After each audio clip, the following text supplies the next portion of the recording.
a massive wintry welcome to those watching on YouTube and also those on TTD TV. I am your host, Joe Ratajak. Sat next to me is the Danish delight, Daniel Simonsen. Hello, guys. We welcome you out of the cold and into the warmth of the Ping Pod TTD HQ, which plays host to a critical match today in the Premier British League. Match day 3 brings the Scottish juggernaut Drumchapel Table Tennis Club down from Glasgow to try and claim all points on offer from the pod. Let's have a look then. League table. You can see positions 7 and 8. TTD and Drumchapel have had a tough start to life in the top tier of table tennis in Britain. But today's the day for one of these teams to light up their campaigns, to get on the scoreboard and get their season off and running.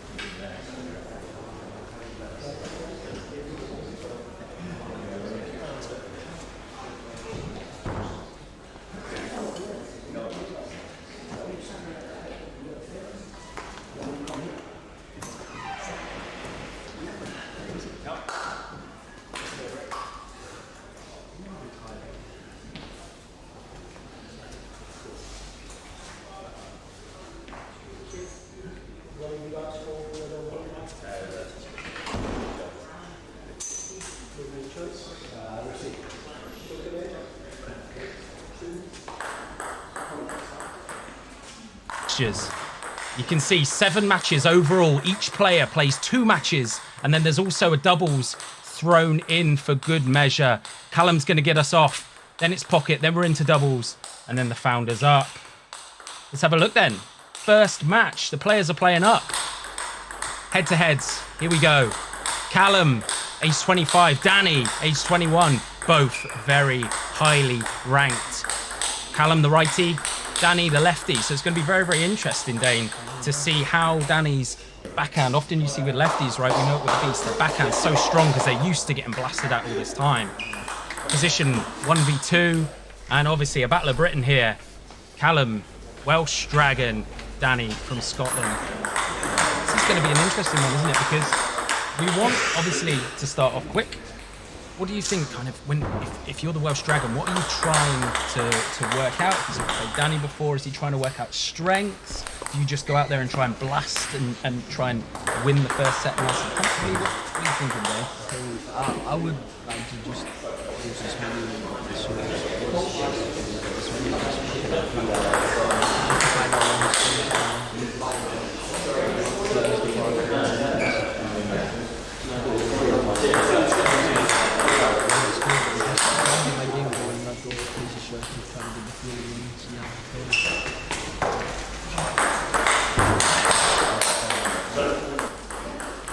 We've got a couple of views that we're going to be going through as well. Look at that, there's the gaffer going past. You can see there's a nice audience to come and play for. Yes, very, very interesting. You can see Danny, nice forehand technique, ball's coming off nice and fast. The Dane is too quiet, we can't hear him. We're going to move you closer to the mic, Dane. Everyone wants to hear you. Yeah, as I said before, I would just like to, if I was the Welsh Dragon, I would just get my own game going, trying to play it as safe as possible, just to see where my opponent's strengths and weaknesses are. Oh yes. And yeah, just trying to get my own game going, get into it. Yeah. See how this goes out then. Anyway, a nice short backspin serve first off. Seen the beast in the chat.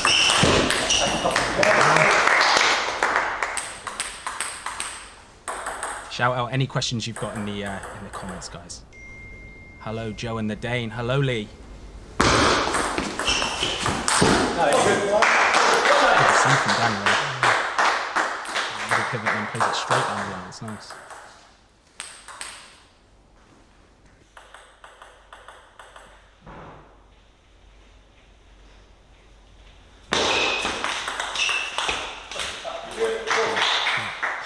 Positioning straight back into Danny's hip. Yeah, exactly. Move him around. Is the right position.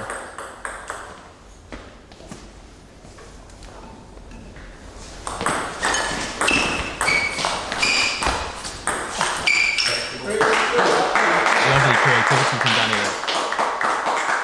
You see, if you watch if you watch Callum Dane, when he comes in to play this short forehand receive, his finger actually goes way up the centre of the bat. Why is he doing that as someone? Is that to get more feeling, to get more control on the bat? Well, I think it's just comes down to the player. Yeah. For someone it feels comfortable, and maybe he's done that for his entire career. For for somebody else it could be very bad. Yeah. So I just think that's why he just feels.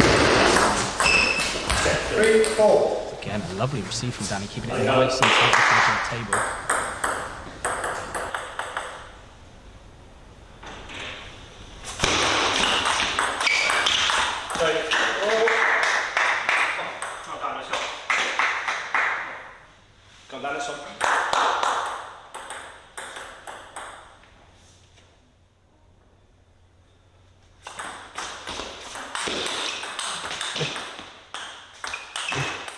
Oh, it's a great point. It's lovely. Let's have a look on the replay. Yeah, great counter down the line. Yeah, it was nice, huh?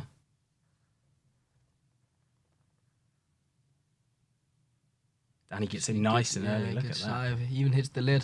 Callum's not. Yeah. Oh, there again. That's another big point. Oh! Danny Barker, stop it. The running backhand. That was lovely. You can see Callum starting to try and pin him out wide forehand and then moving back across the table. Yeah. Beautiful backhand there, though. They're in it. 5-all.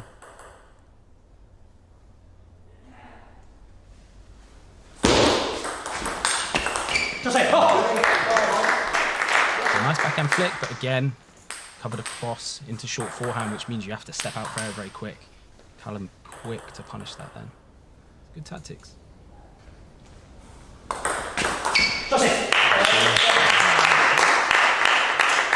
Getting a 7-5 lead now.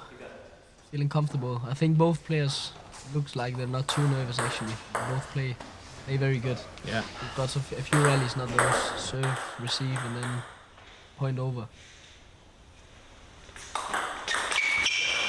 Deceptive serve. Have a look at the view.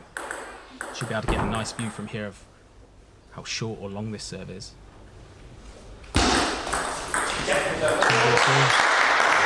That's how fast they can change. 2 good serves when you're down. Now he's back in at 7-all. Yeah.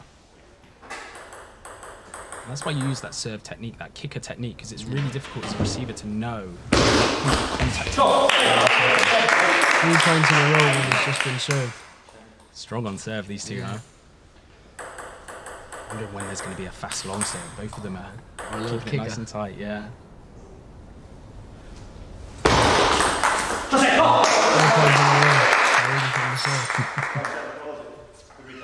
We continue. That would be good for the Welsh Dragon.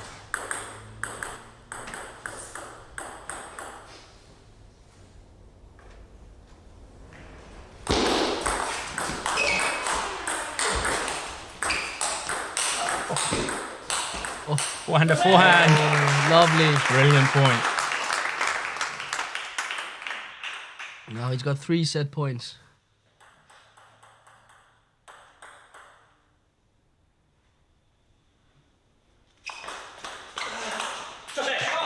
Big spin from Callum. Callum has that, doesn't he? That really spinny first open up. You can tell it's absolutely loaded. Yeah. Yeah.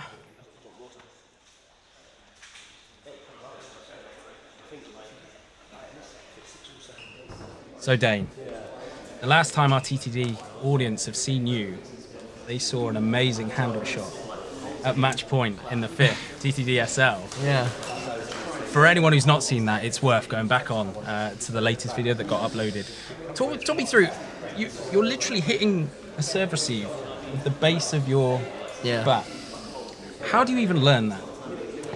Well, I think one day it just came to me. I was like, why do you always just use the forehand on the backhand? So I tried experimenting with the edge, and then I felt like that was a bit too unpredictable. Yeah. Whereas then I just turned the regular around and felt like I actually got quite good feeling with it. Yeah. And I was able to control it more. Was your coach just like, Dane, what are you doing? I'm going to tell you for the last time, play it with your backhand. No, I've never actually practiced it. I just use it in matches. Like sometimes when I play for fun, during warm-ups and stuff, I've used it, but I've never actually practiced it.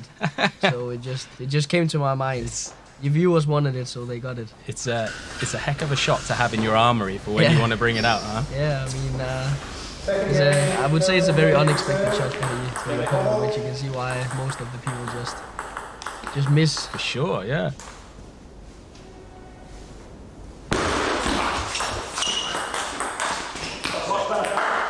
That was nice from Danny again. Forcing Callum out short, forehand, and then pressure in the wide backhand.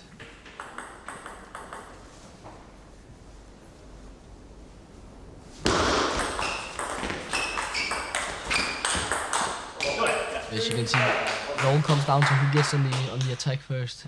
It's such an advantage. Yeah, and they're able to, because it's a lefty-righty combo, whichever one gets in that forehand first is putting pressure on the other's backhand. Yeah, exactly.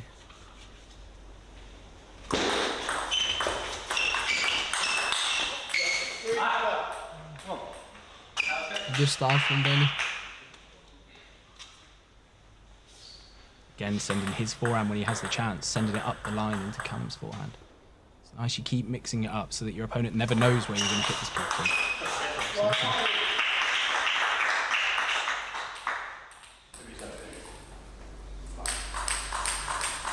Who is 1, 2, 3 for Drumchapel? So Danny playing at the moment is at number 2.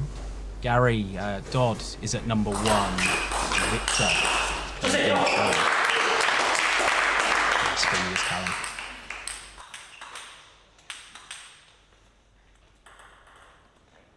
There's a question there, Dane, that I've just seen. Yeah. What rubbers do you use? So I recently... That's a brilliant block from Danny. I recently switched from... I used TTD 05 on both sides, but I recently switched my forehand to the new Dignix 09C. Yeah, I use TTD 05 on my backhand and Dignix 09C in my forehand.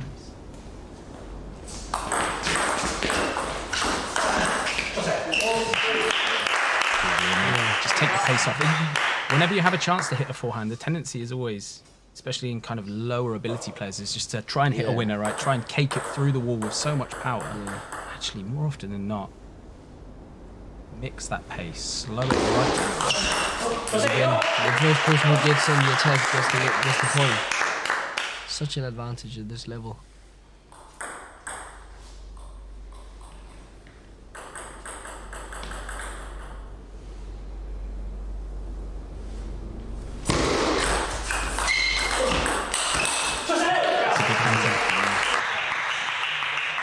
Good counter, yeah.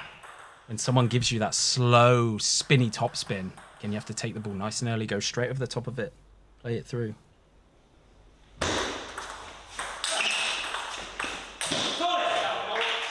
Made a great comeback.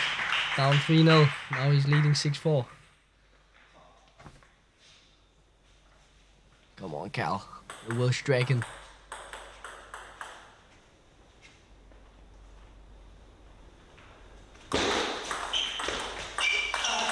Again, finding his body there with a lot of spin. Expand on that a little bit. When you say finding the body, what do you mean? Where's Callum sent that ball? Well, it was in the middle of the table in his elbow, because it's hard, because you can't play the perfect backhand or forehand because it's in an awkward angle, awkward position. And then with a lot of spin, you have to not only adjust your body but your racket as well. Absolutely.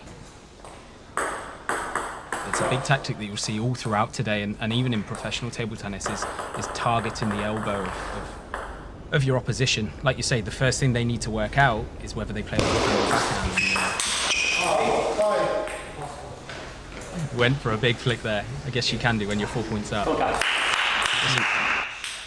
You can see Mark Brown was asked if we can call timeouts, and yes, they can. They have one each match. Well, technically two if you want to get injured in the medical timeout, but normal timeouts is just one.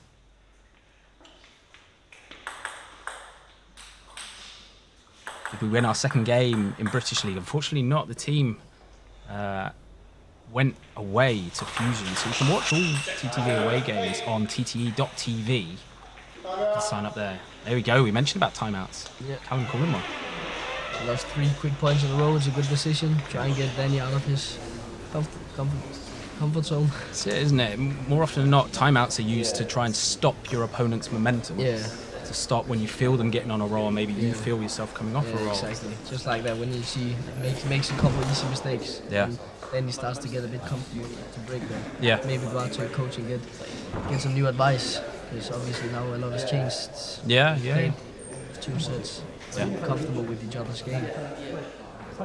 And then obviously it gives you a chance as well for your coach to give you some feedback. What type of serves are you seeing at the moment? What kind of tactics do you think you should use when you're back on serve or on serve receive? So just a good chance to reset.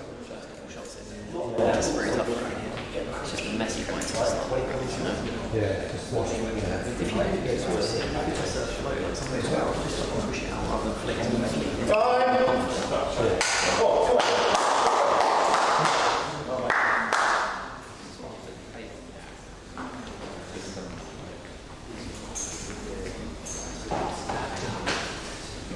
Jules, any plans for the TTD team visiting the New York City area in the near future? Obviously, Ping Pod, we had the first match. There needs to be a rematch. Whether that's at the pod here in the UK or whether it's back in Manhattan, we'll see. Someone asking. Fantastic point by Danny. I do like Danny's serve action, that kicker. I have to start learning that. See a few people asking if I'm playing today, and I'm not, unfortunately. I'm just here for commentating and. And again, that's the problem if you pivot on every forehand. You leave that wide forehand open, right? Exactly. Sorry, I cut across you.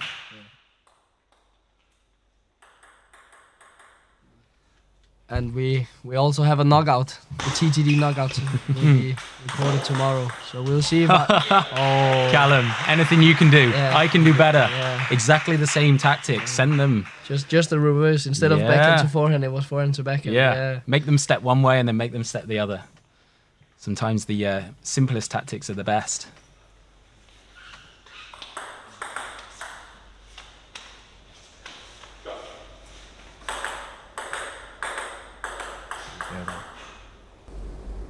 Wonder if Danny's going to try and use the short receiving. Slightly drifty serve. Callum did well though, didn't try to touch it back, put it back deep on the table. Yeah. Don't think Danny will be too happy with that when he looks back. Danny now serving to save the set. Oh, he gets it. Big spin, the Welsh Dragon. Sniffs the half long and then just punishes him. Yes, that's how tight the margins are. You think of how tight those first two sets were. Actually just decided by a couple of points. What are we thinking then? You're at 2-0. Do you as a player, if you go 2-0 down, do you try and drastically change your game, or where they're so close, are you just trying to keep those moments? I think they were so close. It's been like the finest margin that's been the difference. So I'll probably change something slight, but it wouldn't be like a massive change. It wouldn't go for it. Because as you can see, he got 9 points. Yeah. It was 9-all. So could have gone either way. So I would probably just listen to what my coach has got to say, and then try and incorporate that in my game. But I would still use my fundamentals. Yeah. Yeah, and obviously Danny has the benefit of a timeout as well for this set, so if he feels like it's going the wrong way, he can always call that as well and try and get it back under control. Yeah, exactly. I can see someone's asking me what my future in the world of table tennis are. I don't really have any. I don't really practice that much anymore. Just play matches for the fun of it. But as long as I'm still gonna beat the founder, I'm good. Not going to me in the knockout, that's for sure. We'll see. The founder. As long as he doesn't do the bridge block. Again, nice from Callum, not necessarily touching short, touch kind of half long. That then forces Danny to, you can see then it was a bit of an awkward flick because it wasn't fully short where he could lean completely forward, but it also wasn't half long that he could sniff it. Very good from the Welsh Dragon. Goes up. Oh! Good pressure from Danny. That long topspin serve. Good change. That's what I'm talking about. Because now in the future, Cal knows it's not only a short serve. Very nice from Danny.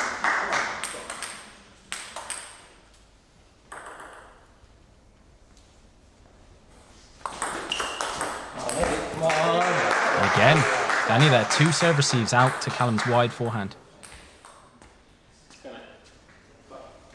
Good tactic, force your opponent to move first, and even if Callum reads it, steps out to play a big forehand, you've always got the opportunity because you've opened up the rest of the table.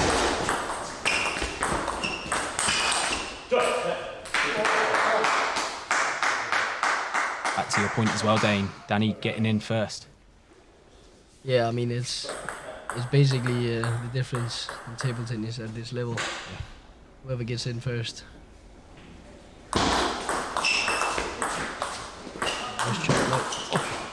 He does a reverse shot block. Oh, it's a great point. Bringing out the chops and everything in that one. Yeah, then he's flying at the minute. Straight out of the blocks. Leading 5-1. Yeah. Yeah, it almost feels like he's become a bit more aggressive, isn't it? Yeah. You need to be, as you said.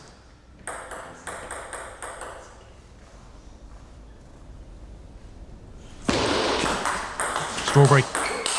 Oh! Good from Callum. Doesn't face the worst dragon. No. He upped the speed on that forehand as well. Didn't take the chance to slow spin that. Really belted through it. 2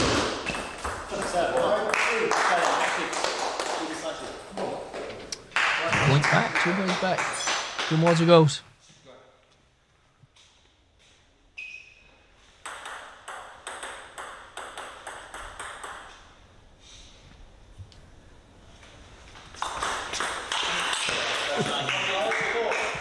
Callum reading that half long well now. Now it's Danny on the timeout. Timeout. Yes. Timeout called.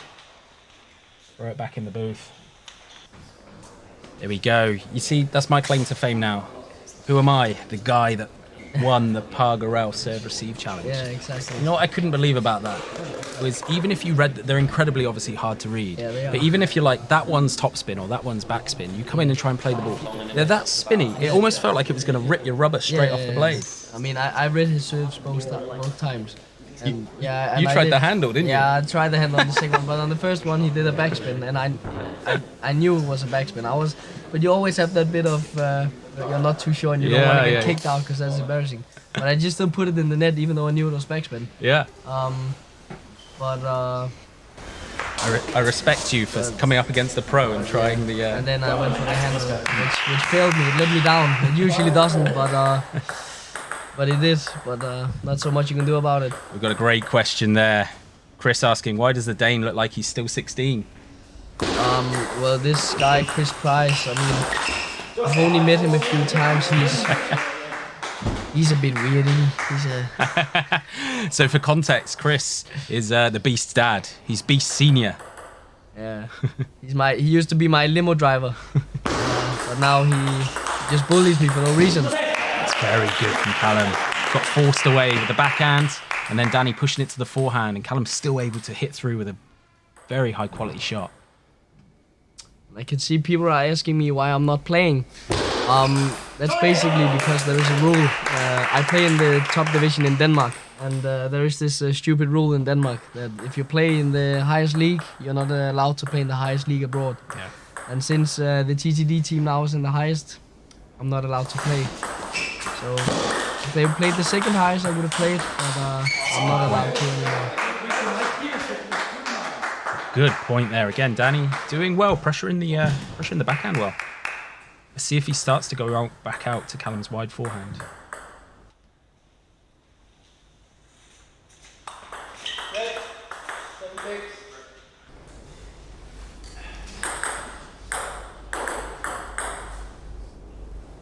Will I leave my team to play for TTD? We will see. We'll see. Great receive from the Welsh Dragon there. Sniffed it, only just marginally a half long one, and he still gets in off it. See if he can take these two on his serves.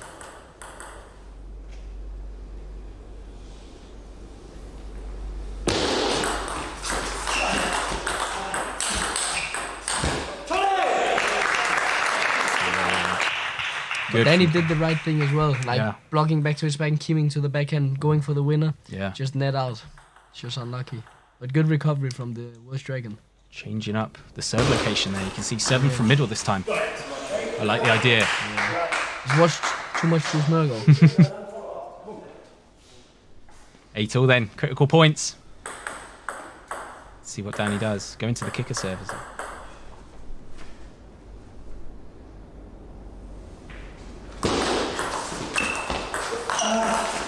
Oh!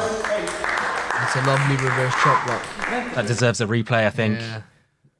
I do as well. That's lovely. It was a chop block off the opposite Yeah, angle as there's well. a It really cut across reverse it. chop block there. Instead of going, yeah.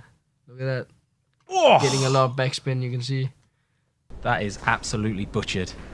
He's 9-0 again. And he did well. He's got the smile on his face. He knows. Short serve, nice, and then came in and pressured. Yeah. He didn't attack it, but sent that long dig off. Which surprised Cal, to be fair, but Cal still made a very good recovery. Yeah, yeah. Oh, we got a creaky door somewhere here in the pinball, haven't we? Yeah. Need some oil. Yeah. Sounds like Halloween. Yeah. Big serves here. Oh, on top, straight to the hip. I wonder what Callum's going to do here. I wonder if he goes short topspin into forehand, allowing Danny to flick, but knowing then that he can pressure off it with a big I think attack. if he does, I think then he'll play short. I think flick will be too dumb. Risky.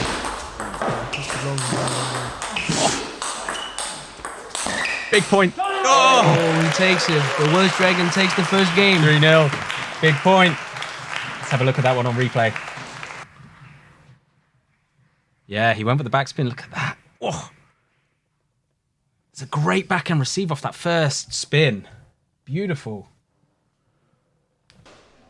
So, Callum gets us on the board. The first win. 1-0 up. Yeah. That was massive.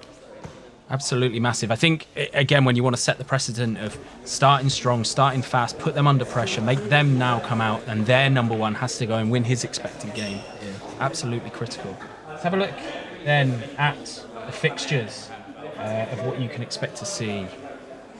So you see match 2 up next, Pocket Rocket and Gary Dodd. Ooh, this is a big one. Yeah. This is a big one. So you can see highest national ranking, Gary, number 1. The Pocket. I've just seen the captain walk past. We're going to have to try and get him in here. Again, another righty versus a lefty. So we're going to see that interesting battle of who can apply pressure from their forehand to the other's backhand, and then when do you start to play your forehand up the line into your opponent's forehand. Let's have a look at these.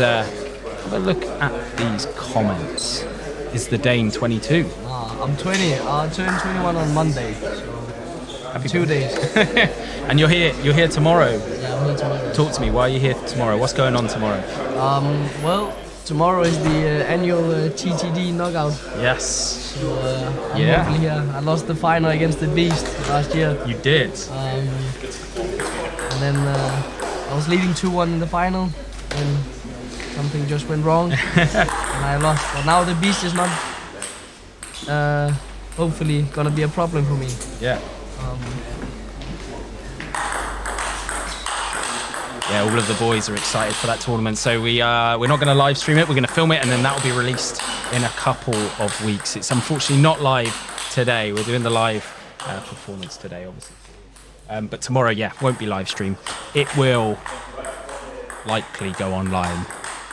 Who knows with Dan? Yeah. It could be within a week, or it could be in 2025. There's a couple of comments asking about Gary's nationality. So it's Guernsey, so one of the small islands situated on the British Isles. So that is where he is the number 1. You can see his style as well. So Gary, for those that don't know him, has some fantastic feeling. He's very, very good at feeling the ball on to the table. Very similar to you. Likes to take a back step as well and hold the ball and play some flashy shots. Yeah, this one should be a good one. Yeah, it will be a good match, because Pocket obviously likes the same. Likes to go away, play long rallies. Yeah. So if they both is on their day, Yeah. it's gonna be a very entertaining match.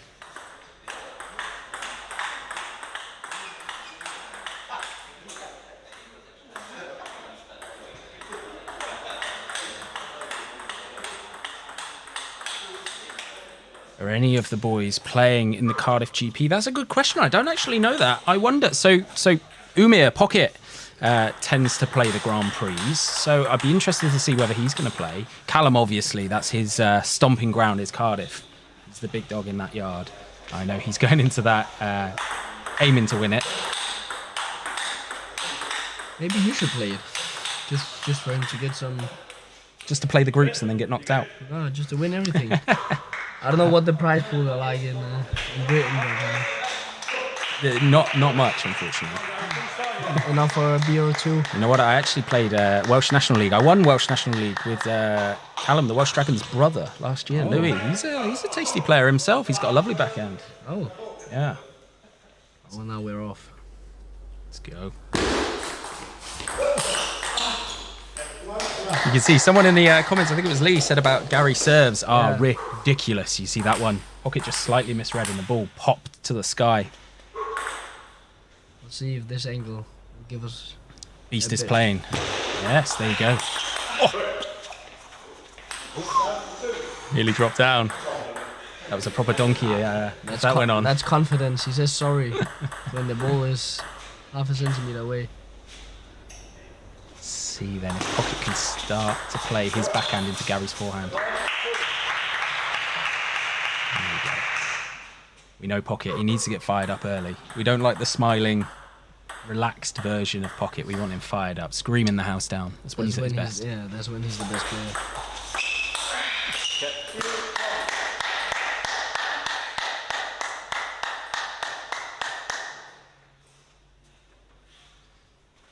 A comment there for the German. Everybody loves the German. He's a legend. He might. I wonder if he's going to pop down today. Massive backhand from Gary. Great shot from Gary there. Yeah, when's the German coming back? Well, he tends to pop his head in every so often. He works a lot, and he's playing a lot of hockey at the moment. Oh, we hope to bring him back. Good sports. That was the potential. Good from Pocket. You can see early Pocket is trying to receive those serves. He's actually stepping across to his forehand to play the backhand. He's just got to watch that Gary doesn't clock that and send a fast serve down the line into the backhand. That's the risk you gotta take if you struggle with the forehand receive. Two short backspin serves there from Pocket. The first one, Gary dug long with the forehand. This one then came in with the backhand, touched it short. Lucky flick off the net, but Pocket's got to mix it up now, so can't go there again with the short backspin. Okay, 2-5.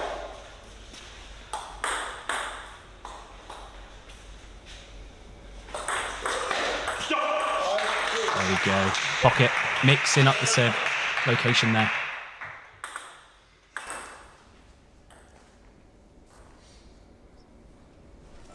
Someone's asking if I'm focusing on football now, and yes, it's true. I play football much more now. I wouldn't say I try to go professional because I think I'm a bit late. I would love to, but I don't think it's happening. But I play football more than table tennis now.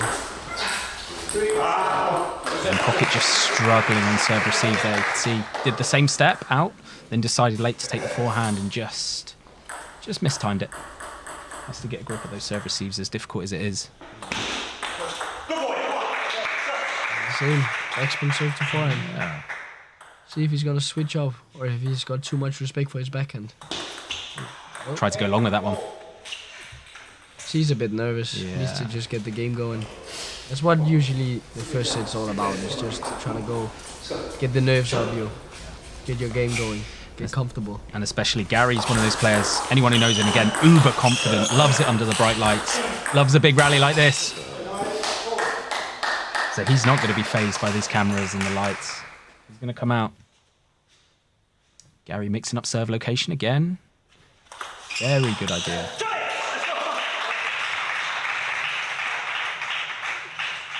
And someone's asked me if I like watching the English Premier League, and I suppose you're talking about football.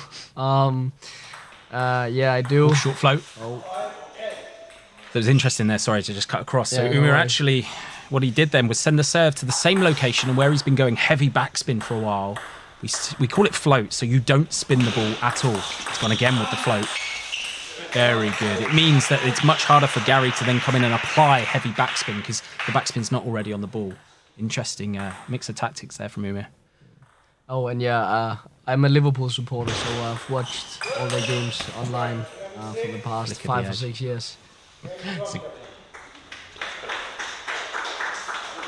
And just a little discussion here about whether it touched the edge or the... I wish we had VAR. Yeah. Maybe get a clip of it if not too late. Yeah, I think I might have missed that boat. I wasn't quick enough. What happened? But yeah, you can see how comfortable Gary is on his serve and how uncomfortable Pocket is on serve receive. So again, I wonder if the boys are going to tell Pocket to not step the corner on that backhand, take serve receives with the forehand, try and apply the pressure there, and possibly try and go out to Gary's forehand up the line. So at least Gary, if he can apply pressure, it's going back into Pocket's strongest shot, the backhand. Interesting. Maybe just play short and see, because Gary likes to serve and then wait. Just wait for the big attack. Yeah. But if you can just play a good short receive, you won't be able to get the big attack, and then Pocket could probably utilize his strength more. You can apply the pressure. Chris, can we explain the numbers on the TTD shirts, please? What number do you play with? I play with 7, And like the founder. Like the founder. The reason for that? Well, the greatest of all time in the world of football, Cristiano Ronaldo, is number 7, and therefore I'm also number 7. Good answer. We're gonna have some Messi fans in the chat. Everyone with the number has some sort of meaning. I think Umir is because he was called the Iron Messi or something. Called something Messi. Oh, It's a big point. Oh, Gary. oh Great point. Good start. Let's hit the replay. Look at this one. Pocket there, good backhand. Step in the corner and playing the fade. And Gary then with the hook. backhand, and then the big backhand swing. And he just goes for the Wang Li chin forehand. Yes. Midpoint into the next one. These boys are swinging again. Oh. Big spin. And he's getting fired up You now. can hear him. He's getting fired up now. That's when he's at his best. Yeah. Very important then for Pocket. Once he takes those 2 steps back and starts the big swings, has to take some steps back into the table because Gary's that good. He's going to step in with that feeling and try and catch you off guard. And I can see this guy, is Ibrahim, has asked if he can officially clear the rule about serving cross in singles. And there is no rule about you have to hit the serve across. It could be down the line, whatever, from backhand to forehand, forehand to backhand. It's only in doubles you have to serve cross. Pocket there. Trying the backhand receive. Again, he's got a good forehand receive. Doesn't need to do it every single point. And the short float.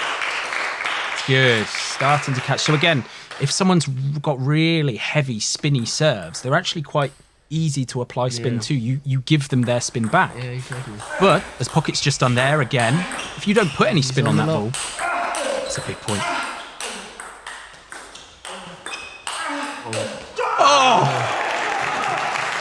He's getting fired up now. This is the Pocket rugby we like to see. This is it. Another big point. Pocket with the spins. Look at Pocket's feet though. Lots of little steps. Look at the tiny steps he takes. No big steps. Because he knows in those rallies forehands are just the better choice, even though he's got a really good backhand. It's just easier, especially when it's a left-handed forehand. There we go. Pocket Rocket started the countdown. The launch sequence. This is what we need.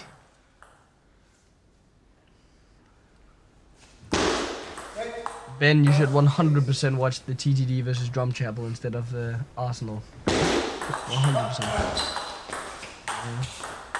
Net.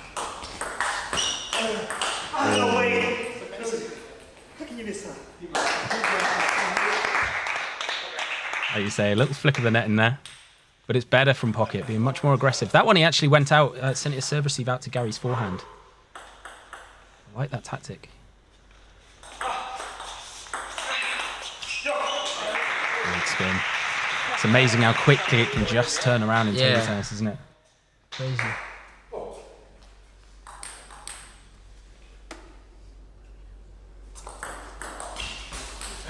Gary again, struggling with that serve. Again, we get so used to having these absolutely fizzing, spinning serves. Actually, when you just take a little bit off it, it's a lot more difficult to, again, apply pressure using spin or come in and really attack it.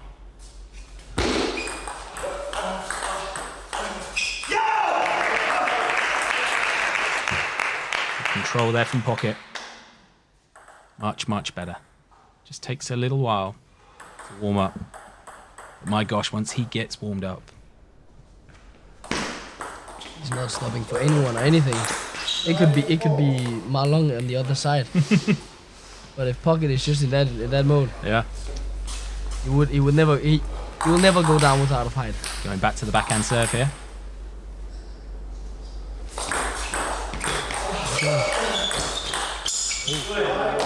Trying to play like me. Instead of countering, just trying to lob it back.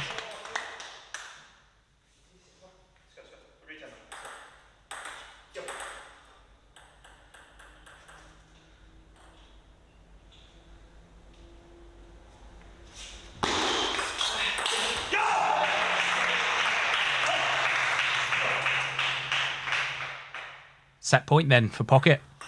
He's got 5 of them. You reckon he'll take him? Take one of them. 10, 6, come on. You hear there Umir saying backspin.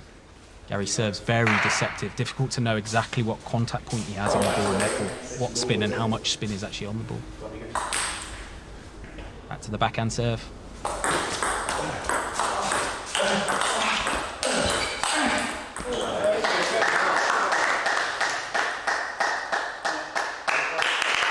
Gary got a lovely forehand there, up the line.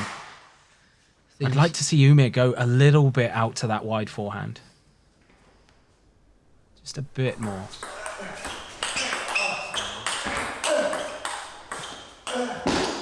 Slow spin. Up in the pace. Oh! What a rally! And a massive celebration to take the second set. Look at this. Off the camera. Backhand, and then that forehand there. That's amazing. Look at the celebration. Gary put a lot of side spin on that ball. Umir just doesn't care. He just counters it back. What a point. What was there? 3 or 4 massive points in Yeah. there. Putting the instant replay function to good use. This is gonna be a good match if they keep on. It is. If they keep continuing. Yeah. Well, that's the thing. Gary's got such good hands that he's able to absorb a lot of the shots that Pocket maybe at this level don't come back. He's got the hands to be able to get them back in. Exactly, Yeah, these rallies are great. Yeah. So Pocket there, interestingly, going much to a more simple serve game there. Doing a lot of the backhand, allowing Gary to come in and flick rather than going the heavy backspin, and Gary can come in and just dig that heavy spin back to you. Sometimes simpler is best. What do we got going on in the chat then? I mean, they're just as amazed as we are. Yeah. With the point. I mean, it was a massive point, just a very important point as well. Because if you lost that, it would be 10-9. You know, Gary is feeling himself. Whatever, massive to take those type of points. Now the game is 1-1. Now it's open. Umir is the one who just got the set. He's the one feeling comfortable. Yeah. But I'm sure this game will have a lot more for us. 100%. And that's it for Umir, right? He's got all that momentum now with him. Sometimes these you've got to be careful not to win the set and have this massive outcry and big adrenaline dump that by the time you get back on for Lovell in the third set, you've then lost that all. Who's going to the WTT Manchester event in February? Yes, TTD Team. At least some of us will be going. We hope to see as many people there as possible. Really exciting to have top-level table tennis in the UK. In the UK, yeah. It's been a while since the England Open. It's the same with the Danish Open, I think probably 2011. Simple serve we got the Europeans in 2012. I was there. Probably, 11 years ago. Yeah. 11 and a half years ago. Missed the forehand, but I like the serve, the mix-up, the long fast. Mix-up, the variations. Yes. That's what win matches. Little flick of the net. You can see as you're watching Gary, there's lots of movement on that bat. It's very difficult, again, to know. Oh, that's what I mean about Gary. If you look at that, that's a brilliant serve receive. He gets out there late, takes the ball very late and low, and just has the feeling. I know it flicked the net, but still the feeling to roll that ball on. A lot of players would have panicked on that ball, just not made it, tried to hit it too hard. Good decision making, 100%. That's good. That's the pocket rocket, you know. Yes. That's the combination we know him for. The big backhand. Backhand flick and then a slow ball with a bit of height on it like that. Yeah. I think there's no place you'd rather be than on a table Yeah. with that ball coming to him. Serve just got away from the pocket there. Slightly bouncy. Gary straight on it, applying the pressure. Yeah, what I really notice about Pocket is his footwork. He might have the best footwork out of the entire team because he just takes such small little steps. Dane giving me the face here.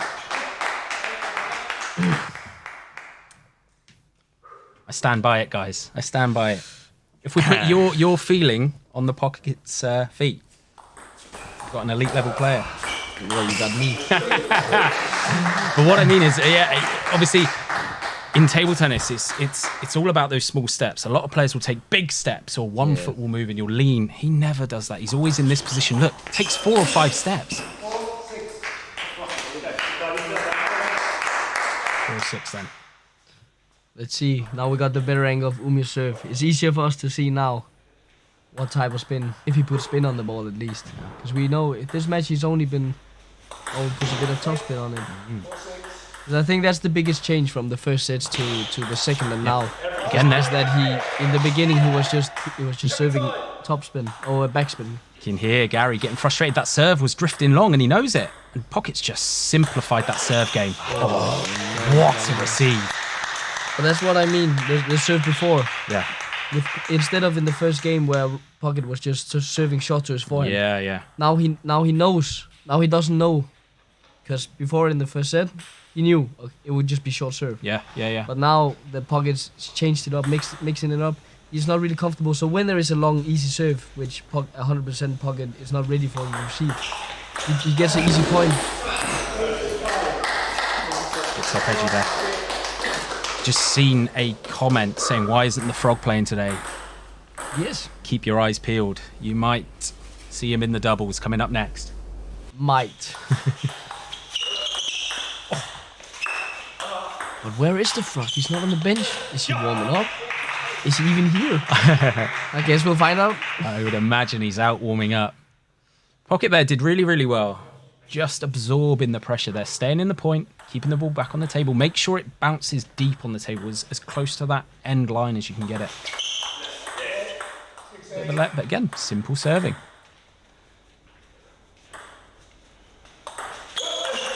Yes. Gary's picked it again. The long serve, Yeah. I think it's the right idea to go for the short serves, but he must switch it up more often than just the same short to forehand. Yeah. I mean, short to middle, short to backhand. Sometimes even half long to forehand, like that one. Oh, see that ball kick? Let's have a look at that. That's what the spin does for you. Yeah. Kicks sideways, isn't it? Again, nice, simple shorts. Good open up. Look at this. Wow. Lots of spin. On the back foot again. Got it. Once Gary starts getting those forehands in, very difficult for Umir.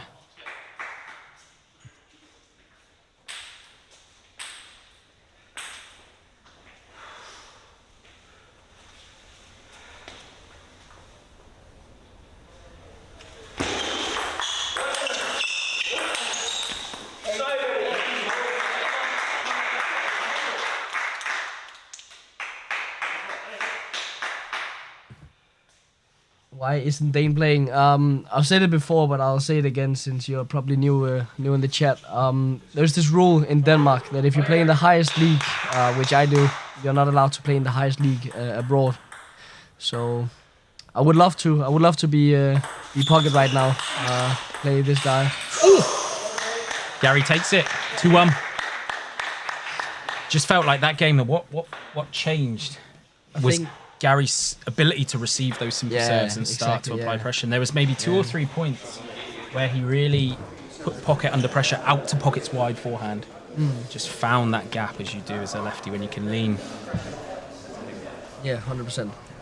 And also just getting not making so many easy mistakes with the forehand as well. Yeah. And it makes all the difference, especially the serve, as you mentioned. Yeah. I've seen a comment there. When is Pongfinity versus TTD coming? We said soon last time. We'll say soon this time. It's soon. If anything, it's a closer soon than last time. Yeah. Well, We're under NDAs, non-disclosure acts, but it's coming. It is coming. it's top secret. Yes. But it will happen for sure. Yeah. So here we're at. Where do you think this game's going to go? So Gary, 2-1 up. I think it depends on the first 3-5 points. Those are very important. I think if Pocket can keep up, Yeah. I think Pocket's definitely got a chance to get back. But it's just Gary's just feeling comfortable. He's the one in the lead. He's the one, the last set they played his game more, so he's the one who's feeling most comfortable. Absolutely. So he'll probably have less nerves. Good serve there. Deceptive, huh? Yeah, and the variation again. It was not like just a long serve. You can see it was meant to be a long serve, which makes the quality so much better, so much harder for Gary to do. No, don't miss it now. Let's go. Again, it was a good spin. Good spin from the Pocket. But Gary's got very good hands straight into that backhand, and he just directed it just towards the hip, forcing the Pocket to take a step to play that forehand. Serve in the net. These guys are mortal after all.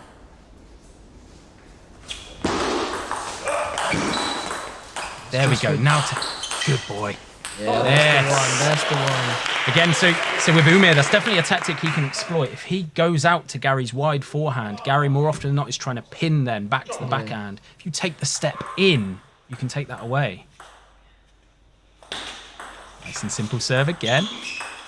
Oh, the ball was fizzing. Keep it to the backhand. Oh, that's a dunk. Give him the donkey. He said he's not sure. We've got him here. We've got him here. We should have thrown him. Yeah. So, I mean, I would say that's pretty close to being a dunk. Yeah. I would say that was yeah, and he knows it as well. Yeah. He knows it as well. Now we'll see how he recovers. Oh, that's a good serve. That's a good serve. And again, just the variation with the backspin, the side spin, top spin, no spin, the float. Absolutely.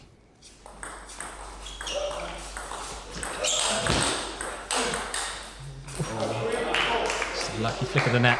Gary's got a lovely smooth technique with that backhand spin up, hasn't he? Very smooth.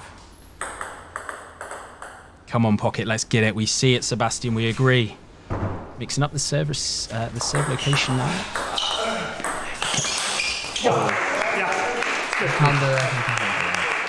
And that's what happens when Pocket catches him off guard and pushes long fast to the backhand. And you know this guy won't probably miss his opening, but it'll just be much lower quality than the usual ones. Yeah. And then often it will go to his forehand, which is where he can count. Oh. Let's have a look. That deserves a replay. Yeah, that deserves a replay.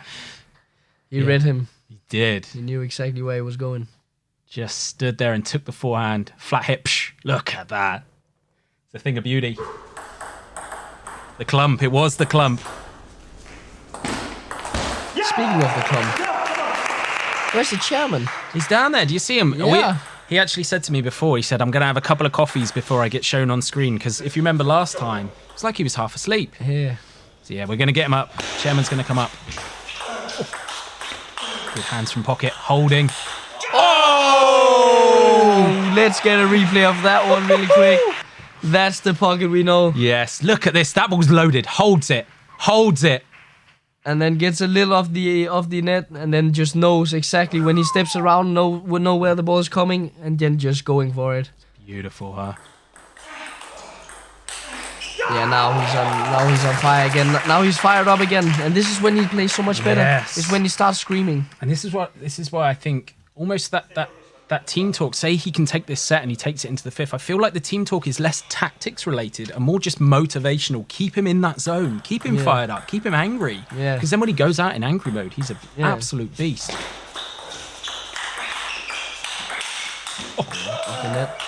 Oh.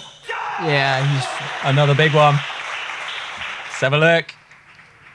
Pocket's starting to swing off both wings now. a backhand opening, forehand follow up, saves the net, counters. Yeah.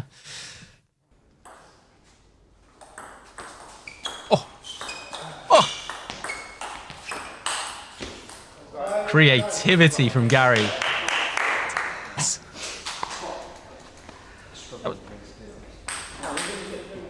That was like watching the Dane. The Dane was choking there. Couldn't believe it. That's what we said with Gary. Super, uber confident. Yeah, nice and simple serve. And that's the variation again. Yeah. Usually goes short to forehand, Umi is over with the backhand. Now look at Umi's reaction. See, he's too scared to go over and receive it with the forehand. Gets the point in the end. Yeah.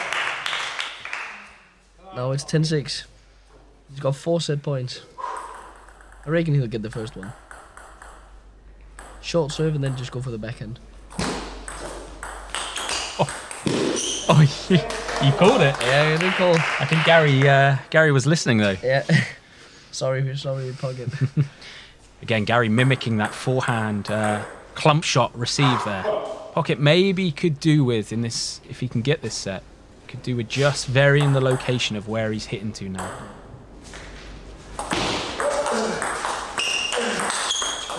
Yes. We're going into a decider. We are. Oh. We are going. Look at him. He's fired.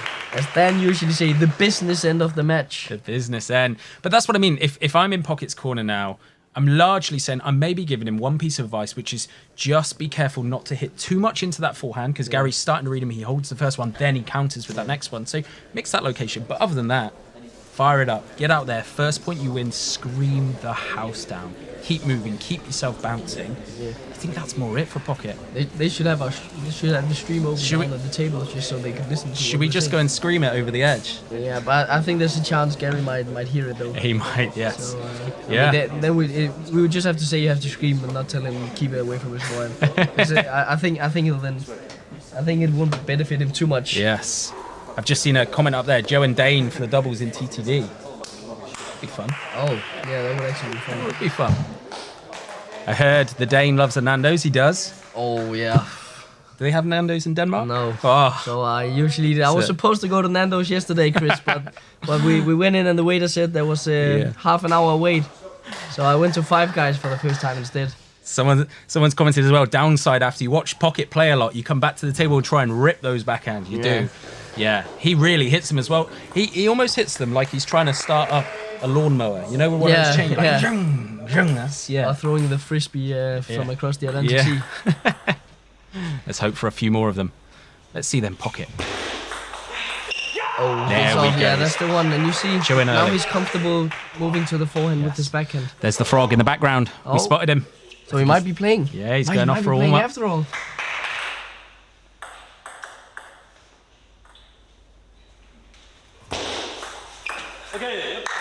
There it is again, the variation. Gary realising clever from Gary, realising that Pocket's stepping across, stepping to his right to play the backhand and actually serve half long to the backhand. Keep him there. Keep him to the backhand. He's got him pinned. Just keep him to the backhand. Just keep him to the backhand. Oh. What are you calling? Keep him to the backhand. No. It's a massive point. Counters. Oh, let's get a replay of that one really quick. Oh, we just missed the flick off the net. Well, we get the save. Look at Gary there with the snake. Pocket just applying pressure. Applying pressure. But a very dangerous game you see playing him down to the forehand. Yeah, Instead of just keeping it at the backhand. Yeah. Because then that gives Gary a much better chance of getting that that left-handed counter back with the forehand, which is very side spin, which it forces. Gary making the point there. Maybe that he has put on a little bit of timber, haven't we all? Well, it is winter after all. Oh, look at the net. Oh, it's Umir's turn on the back. Oh. You guys are in it for it. It's 2-2. Yes. This couldn't be any closer. Again, Pocket's just got to keep that momentum going. Ja, Rasmus, jeg spiller for Hillerød. Så jeg spiller Bordtingsligaen for Hillerød. That was just a Danish comment. Sorry, guys. No. Very good from Pocket. Gary trying to pin him in the backhand. See what happens here then. You see Pocket adjusting his stance to where Gary goes. Good receive. Big point.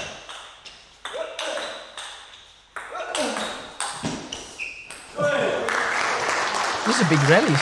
It is big It's rallies. more big rallies than serve receive done. I think Umir got himself into trouble there because he played two balls straight to the same Yeah, place, into the exactly. backhand. He spanned that first one, ripped it, but it was straight into the backhand. Yeah, Easy exactly, for Gary it's to easy. play. And then sent the same one to the same position. Yeah, I think he exactly. needs to mix. Never play to the same place twice. What are we thinking then, guys? 2-all, 3-all. Who takes this?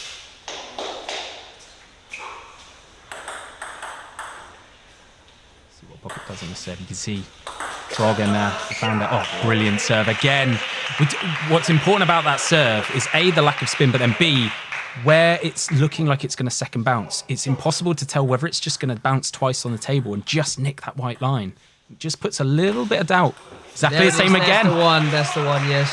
The variation, one half long and then one short. Yeah. Because then Gary doesn't know what's coming. Yeah. And he can't get the comfortable feeling, I know what I'm going to do. Absolutely, you've heard it there. So Gary's called a timeout. So again, Callum and Chairman in that corner.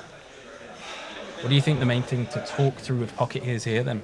I think if I was in the corner right now, I'd probably say just keep going. That's it? Just keep going. I think we should have a masterclass on that, guys. You heard it? Yeah. I mean, the most important thing for Pocket right now is he's not allowed to get out of the game mentally. Exactly, yeah. He needs the only thing that will make him lose this match is if he loses a couple of points and then is not in his zone, which he is now, where he's screaming. It's that mentality, isn't it? I want to see him bouncing. I want to see him fired up. You can see him there tapping his head. He knows, stay in that zone. Exactly. I think important for him, Gary's got the two serves now. Yeah. I think for Pocket, not to overcommit and step right to play that backhand off serve receive. Yeah. Don't be worried to take it on the forehand. Play it into Gary's backhand, then counter cross. Yeah. I just play it simple. It doesn't need to be a flick. He could just either push long to the middle or try and make it short. Yeah. If he feels comfortable, of course, because there's no reason to start gambling with receives now. Yeah. But we'll see what his serves like. There's the top thing. Commits to the backhand, long serve to the middle. And there he is. Yeah. Flick of the net. Gary again recognising that side step that Umir takes. You can fire in a fast serve and then you get quite a weak receive back. I just wonder Umir to take that for his forehand.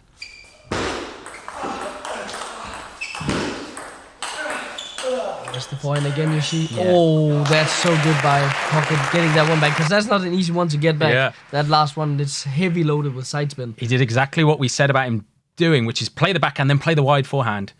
I think Pocket could actually start to take these a little bit early. You can see he takes them quite late, which when you're playing someone like Gary who's got exceptional feeling. You can see people are trying to guess what the fifth set were in there. 11-7 for Pocket. Seen a couple of 12-10s. And then 12-10 Gary after a netball. We'll see. And then Christoffer asker til deltager til YM, og nej, det gør jeg ikke. Jeg ved ikke engang, om jeg er for gammel, men jeg har ikke spillet YM i mange år. Så det gør jeg ikke. Pocket then just played an absolutely ripping backhand straight to Gary's body, straight to his left hip. Gary just absorbs it, holds it on. Pocket, I think once he gets into those big rallies and the ball starts going up in the air, I think Pocket could do with not taking them so late. Yeah. Come in, take it, shorter swing, take it a little bit early at the peak of the bounce. Yeah. Just change the timing on it. There's shot block again. Giving it a bit of backspin. That's massive. Gary. Uncomfortable ball for Gary. Yeah, Gary got in first as well. Umir just using really good hands to hold.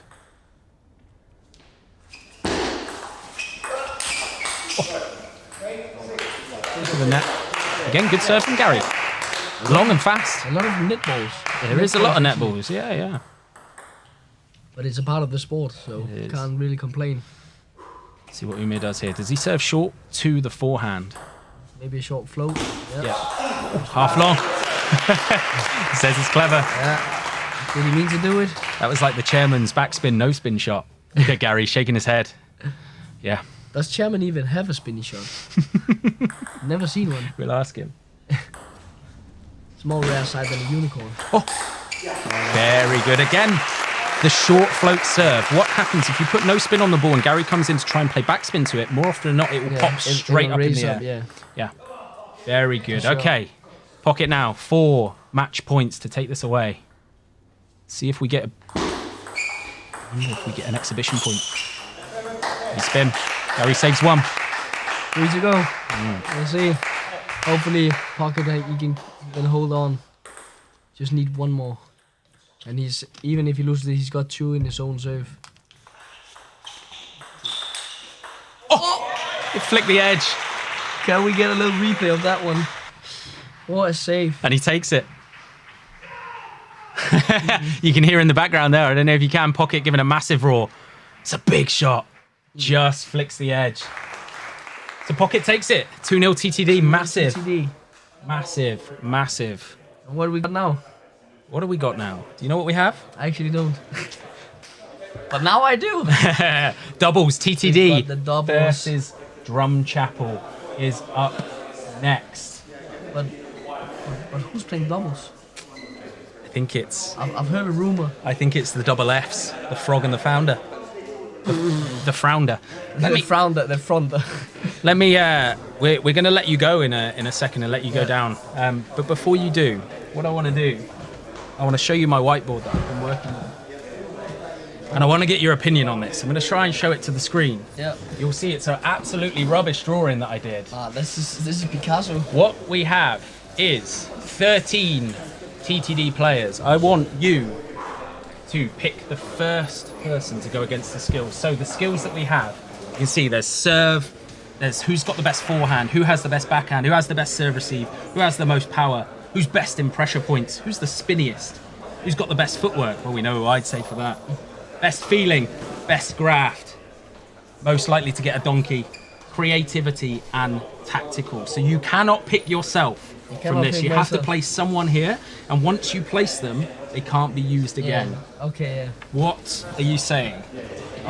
What skill do you want to go for first? I'm actually not sure, because if I could pick myself, I would actually go for donkey ability, because I've actually gotten a donkey in pretty much every video. No, I think donkey ability I'm still gonna choose, and that could only be one, can I? Who's that? The chairman. The chairman! I would have thought you'd go the German. The German. German has the most famous. Yeah, but he hasn't really been. All right. Previously. Yeah, that's true. But it's just the one kick serve Pagaral against chairman. It just lives rent free in my head. So we are going donkey. Most likely to get a donkey is the chairman. We are going to get his reaction to that. The German as well. But I mean, I think it could be. Do you want to change it? Yeah, let's do. Yeah. It has to. There's only one owner for this. Shout one real owner. To the German. The German. So for those of you that don't know, at the Ping Pods, we have videos that play on the TV screens on repeat. You can see them in the background, and there's always highlights. So these amazing points. Pockets, massive backhand. Dane's handle shots. The Founder, where he's playing with pitch off the floor. And then there's the German. And it's the biggest donkey you're ever going to see in your life. He's been immortalised, right? He keeps on beating his own record with how bad he is.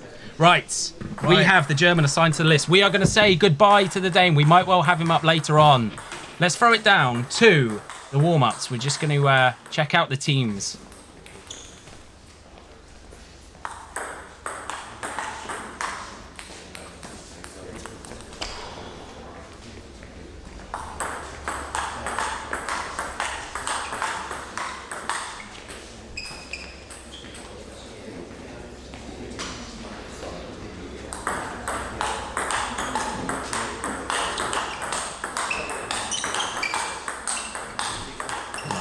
That's it. All right. It's the gaffer, ladies and gentlemen. How are we feeling? 2-0 up. I'm a happy gaffer right now. Yep. That was a big for the minute. Big result. Oh, that was a massive match. Absolutely massive. Yeah. You know, he's a very tricky customer, is Gary Dodd. Got good serves, keeps that ball on, as you could see there. Lots of big rallies with Pocket, but Pocket loves those rallies. He loves to win those points. Yeah. And yeah, just amazing to see. But what are we thinking about this doubles then? So, the Founder and the Frog versus Gary Founder and the Frog. That could be a Disney show, couldn't it? Yeah, this is Founder's debut. Yeah. So in this match, and he's been chucked into the doubles. So these guys wanted to play together. So I thought I'd let them. Yeah. And see what happens. Interestingly, Dan Ives has dives on his back. I wonder if we're going to see any Superman dives to get the ball on. I mean, you just never know, do you? From the Founder, it's highly likely that we will see something. So, and they're playing, by the looks of it, against Gary Dodd and Victor. Drumchapel's third player, Victor Shi. Let's have a look then here.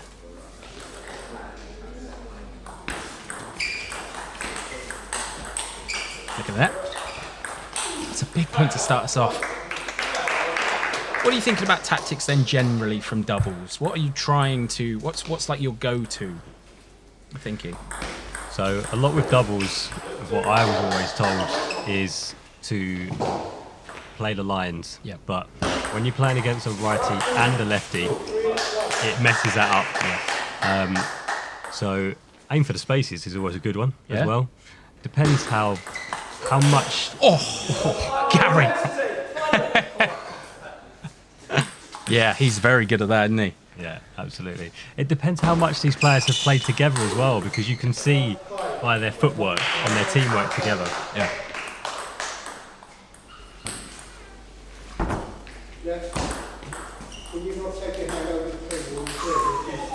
The umpire being tough with the Founder there in the Founder's home, telling him to not hold the ball over the table. Oh, he did it again there, didn't he? He did it again, Gaffer. We're going to have to... Close call, that was. That was a close call. He might be getting penalised. We might have to go VAR. Talk to me there. So what's Gary doing below the table there? What's he moving? We've got some hand signals going on below the table. Yeah. So normally the finger point is a backspin. Let's see what he chucks in. There we go. Heavy back. So there's universal signs, right? And it's to let you know your partner know what's coming. So yeah, when we tend to point the finger or point down, it means backspin. When we tend to just put a fist down there, it means no spin. So like Pocket was doing in that final set last time. When we put the thumb up, that's then top spin, right? Usually top spin, yeah. There's a couple of different variations, but normally they're the ones. Founder started very slow, hasn't he? This pairing is not got off to a good start. I think someone said here that they're not a good pair. Dragon Lux Art. You might be right here, but we live and learn. To be honest,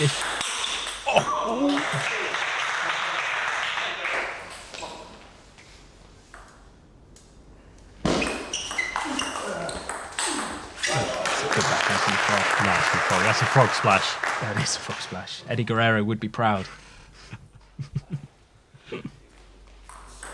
Founder on the serve then. See the umpire. So he's pointed down for backspin. I think he got away with that one. I think it looked like it was drifting long there. Yeah. Gary kind of stepped in already or received there. Managed to bounce all over it.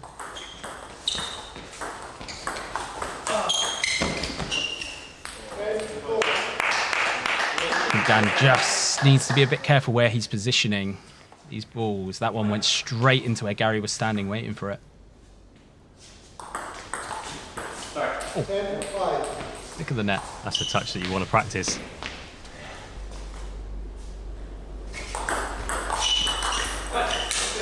quick points there. Good serve receives. Starting to get some traction a little bit more now. Went down so far early on. 7-1, 8-1. Can they do a robbery? In the words of a frog. Oh! Not when you can flick like that. No. Yeah, that was a good one. So what are we saying then? What can Frog and Founder do a little bit differently there? I think they just need to be a bit more coordinated better at the minute. You can see that, Dan's obviously this is his first match of the day. Well, both of their first match. Neither of them have played, so probably just a little bit cold out there at the moment. But you could see at the end of that set they were starting to come together, starting to get their shots a little bit better there. So, yeah, we'll see. I think they need a bit of a quicker start to this set. Might help them a little bit. Yeah, I think when you have someone like Gary who's got exceptional hands and just tends to, if you can hit a good shot, he'll often absorb it and he'll send it back into a good location with a bit of spin kick back on it. I almost think that you don't try to win the point against Gary, so you just play him into difficult areas. If he's, like you said, play it into space. If he's waiting for the backhand, you play it into his forehand and vice versa. Expect that ball to go on and then you try to win the point against Victor. Obviously, Gary being their number one as well. So, yeah, it's a tough pairing actually because, as you were saying, Gary does absorb, he keeps the ball on, and Victor, although we haven't seen him in the match as of yet, we're starting to see how he likes to play, and he is a hard hitter. Yeah. He's not going to wait around and expect the other player to miss. He will go for it. There you go. Gary gives the thumbs up sign, so we're expecting a top spin circuit. Let's see if Dan reads it.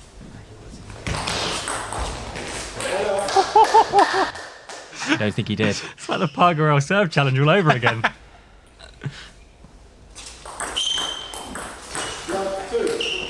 Gary's a very good server, isn't he?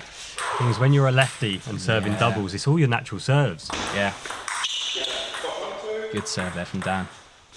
Victor misread it. So what we've actually got going on now is Tom is directing Dan on the spin, which is also a common doubles trait there. He's not liking what he's been receiving from Dan at the minute.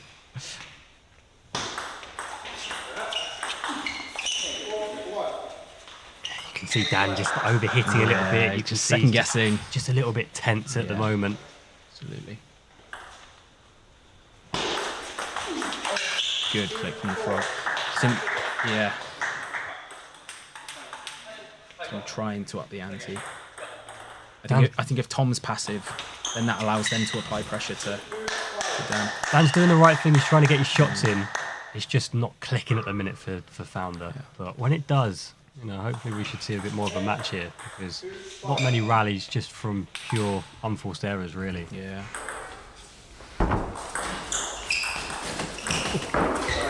The net. That might give him some confidence. Yeah, they're the ones where you outwardly say, really sorry, but he's going topspin serve again. Go on, Gaffer. What are we thinking? Wrong side. Okay. Interesting. Victor now saying he read that. Go backspin for me.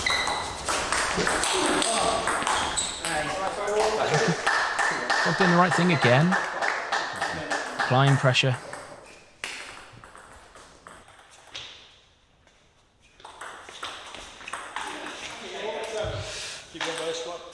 Unlucky there from Tom.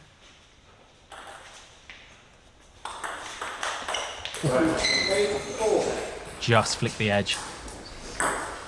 It's that big hitting again. Big swing of the forehand by Victor Shi. Squeaked off the bat. It's a no spin backspin. Learned that from Chairman. Good.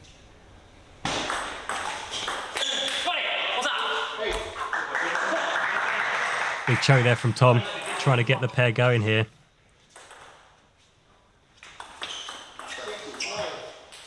And then he serves in the net.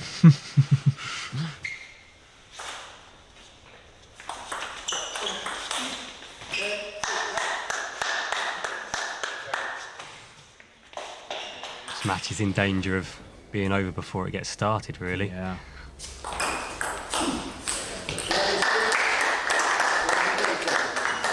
Two 2-0 then to the Drumchapel boys. Fairly comfortable. It is looking like that, isn't it? And again, it's the majority is Dan's unforced errors there. This is where we need stats coming up here. Maybe we'll get that in the future streams. Would make unpleasant reading, I think. For Dan in that one, for sure. Yeah, I mean, he's played those two sets now, so I'm hoping that he's got that coldness off, he's got that bit of frostiness off there. Because it's not easy. It's a pressurised environment. It's the first time.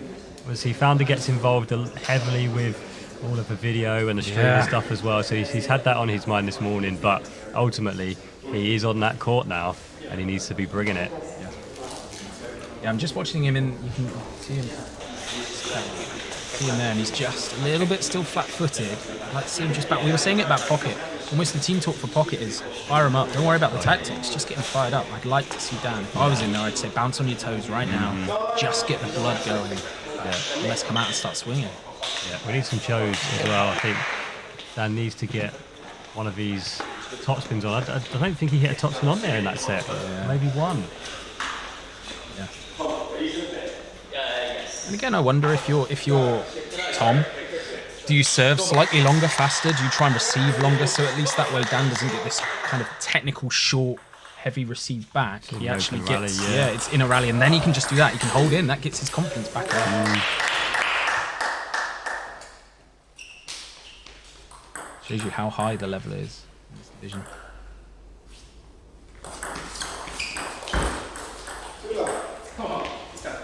Just forcing that push there, Dan. Flip. Yeah, okay, that's not bad. He's on his toes now, as you were saying there, Joe. Looking a little bit more lively. Let's hope it's not too late. There we go. There we go. He was missing those in the previous set. So.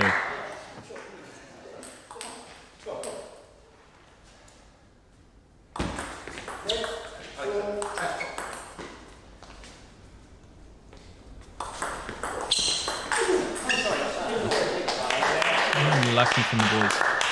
So I'm trying to come in and apply pressure.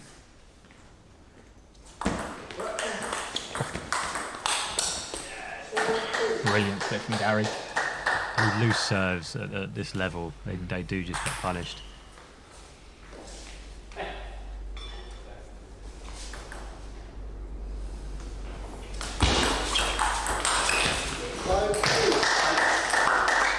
What I was saying about returning down the lines. Yeah. Timeout call. But, yeah.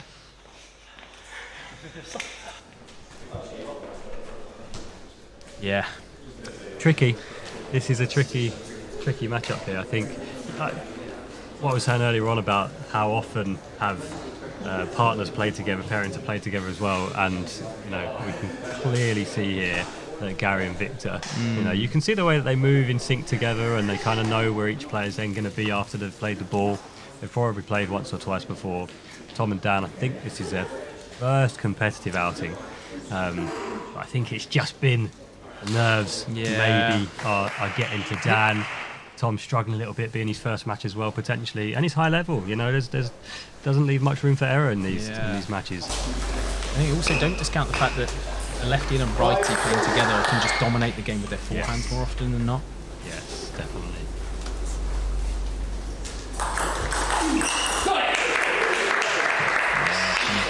Trying to get some life into this game. Tom changing it up there as well with his receive. He's been receiving with a forehand. He's mixed it up there, receiving with a backhand, and that's won the point there. See it coming, couldn't you? See that donkey coming right off.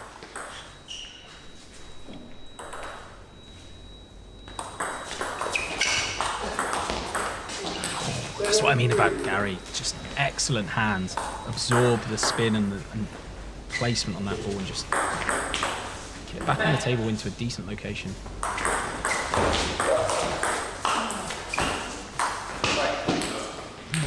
Look at the net. 7-4, it's still there. One good receive.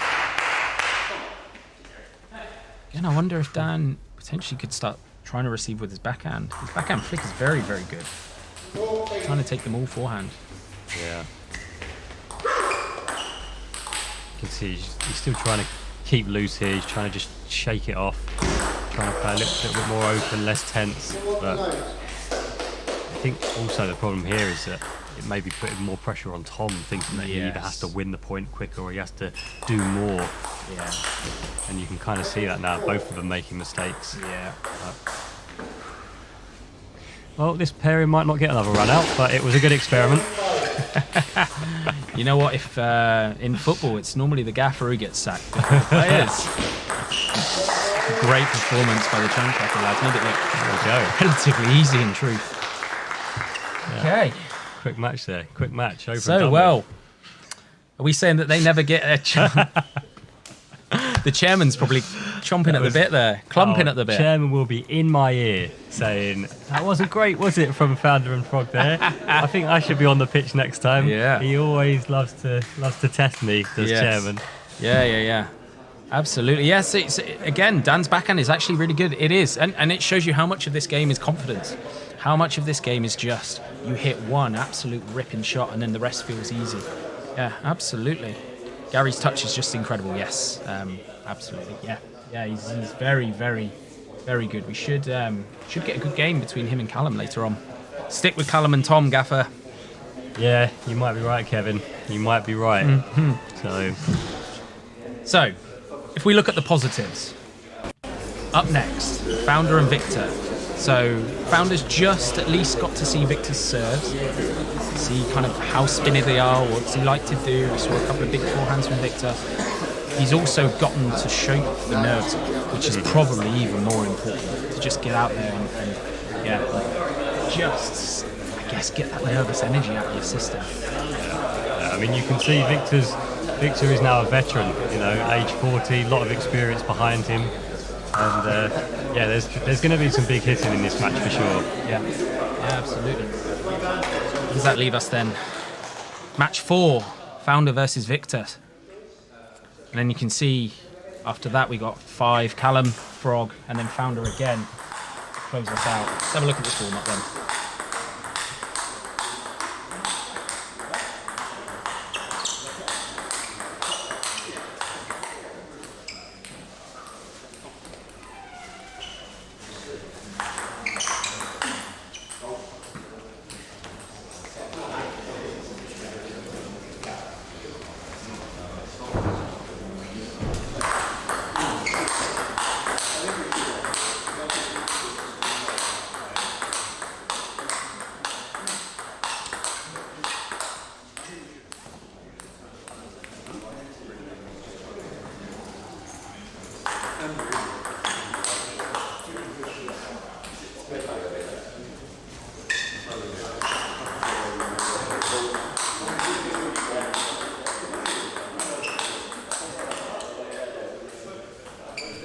Yes guys, so we just want to take a quick break from this stream to shout out to our partners, BetterPlay.ai. Now BetterPlay is an awesome website which highlights your full match down to just the points played. We're going to be using the software to edit this stream and release it as a highlight form, so stay tuned for that. So guys, if you want to improve your table tennis today, head over to BetterPlay.ai or click the links in the description for more.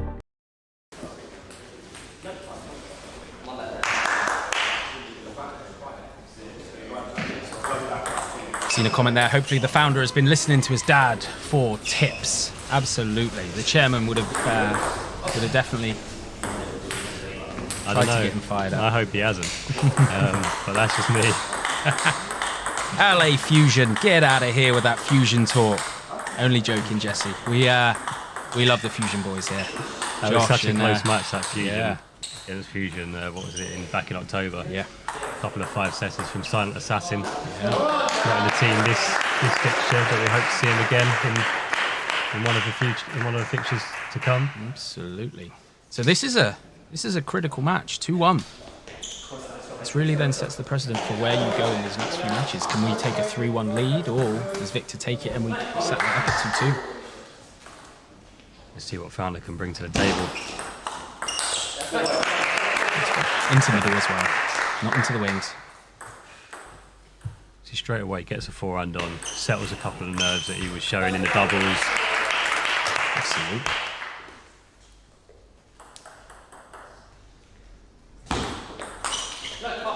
Victor. Whew. If he's playing FIFA, his power bar is at max when he's trying to sling these. I did tell you, he's not one of these players that's just looking to keep the ball on. He is a big attacker. This is going to be a fun one. Yeah. Let's hope Dan can just neutralise him. Heavy spins. Make him play.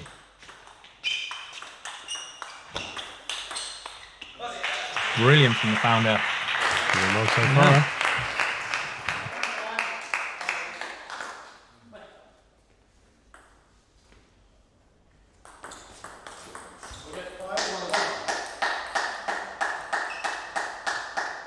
Best way to settle the nerves. Take 5 of the first 6 points. Towel down. That's clever play there from the founder. Nice short serve into the forehand. Victor stretches.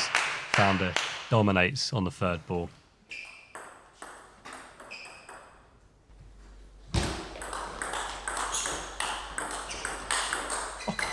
Oh! Look at the edge. We saw the Francisca backhand there, though. Oh, yeah. And then he tried to play the hot dog off the next shot after that.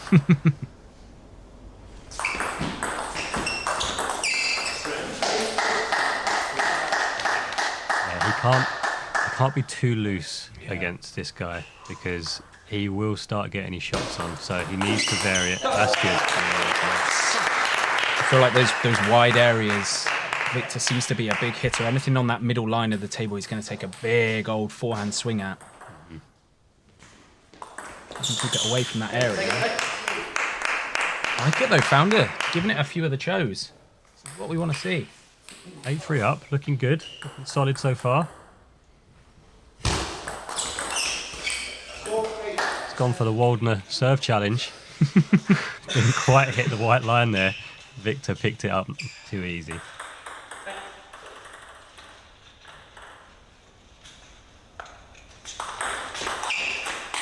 Great receive. Again, like we say, Victor wants you to receive that ball. He wants you to play it to that middle line of the table. So if you can go wide either side, you can get a lot of joy. He tried to do one of yours. Did. Pivot man.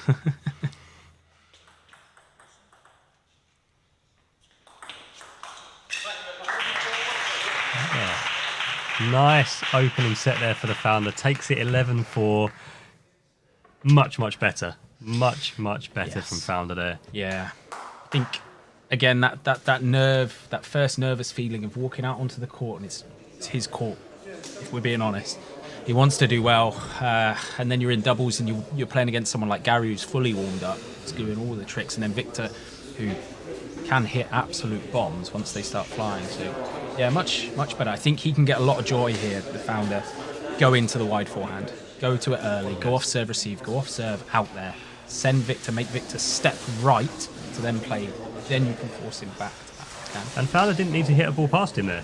That's true. He didn't actually need to hit any big forehands, big power shots. He used spin really well. Like you said, placement will be absolutely key. Victor looks like his footwork's probably not one of his strengths, but that's just going off of that first set. So into game 2, let's see if Founder can continue this form.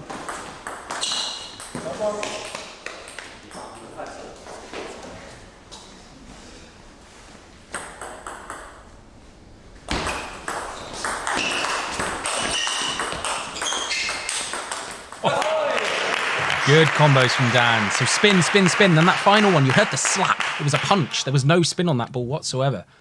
Very good. I think if he can just make Victor play, like I said, Victor's very opposite to Gary. You know, he will want to finish the point quicker. He's not really made for keeping the ball on over and over. So once it does get into the rally, if Dan can just keep that ball on, add the pressure, those points are going to be his.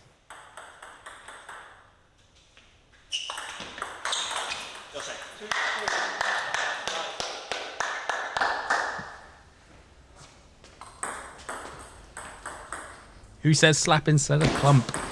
That's because the clump is trademarked to the chairman. 2-4 down, couple of loose serves. Yeah, I almost feel like you could make this a skill test against Victor. So force him to show if he's a 360-degree player. Can he do the slow spins? Can he hold? Or does he just want to smack the ball as hard as he can? Yeah, I think the majority are going to be the latter. Yeah. But Dan's going to get the loose push here and there that he needs to fully make use of. Oh, he went for the bridge. For the bridge counter. That one from Victor was better. Absolutely just fizzed it with spin. That's heavy. There it is. It's a really good tactic that a lot of players don't actually utilise, is heavy push, wait for your opponent to need to then heavy topspin it, but it's going to come back slower, probably not as deep in the table as well, and then get ready to punch or counter. Good hands from Dan. Very good. Have a look. So Dan there just holding those first few. We're going to see it here. Victor was aggressive. Dan just standing his ground, blocking. Good hands. Good hands. Very, very good. Moved him around the table, didn't he? And that's what ultimately won him that point there. Oh, the ball broke. We've got a change of ball going on. What happened? Let's see if Dan tries to go out to wide forehand on a few of these serve receives now.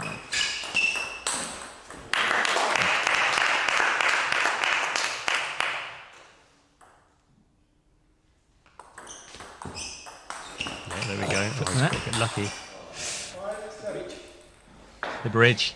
I heard the frog. Shame. Dane having a laugh.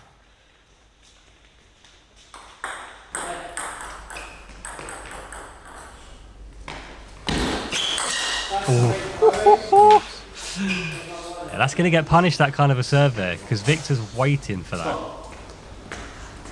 Wasn't far enough round into the backhand side. It was too middle. Oh, one another. Look at the net. Clipped the net on a couple of occasions now, Victor, but they all count. Victor now 5 set point to take this second set. Harry just giving him a thumbs up there, like what he saw.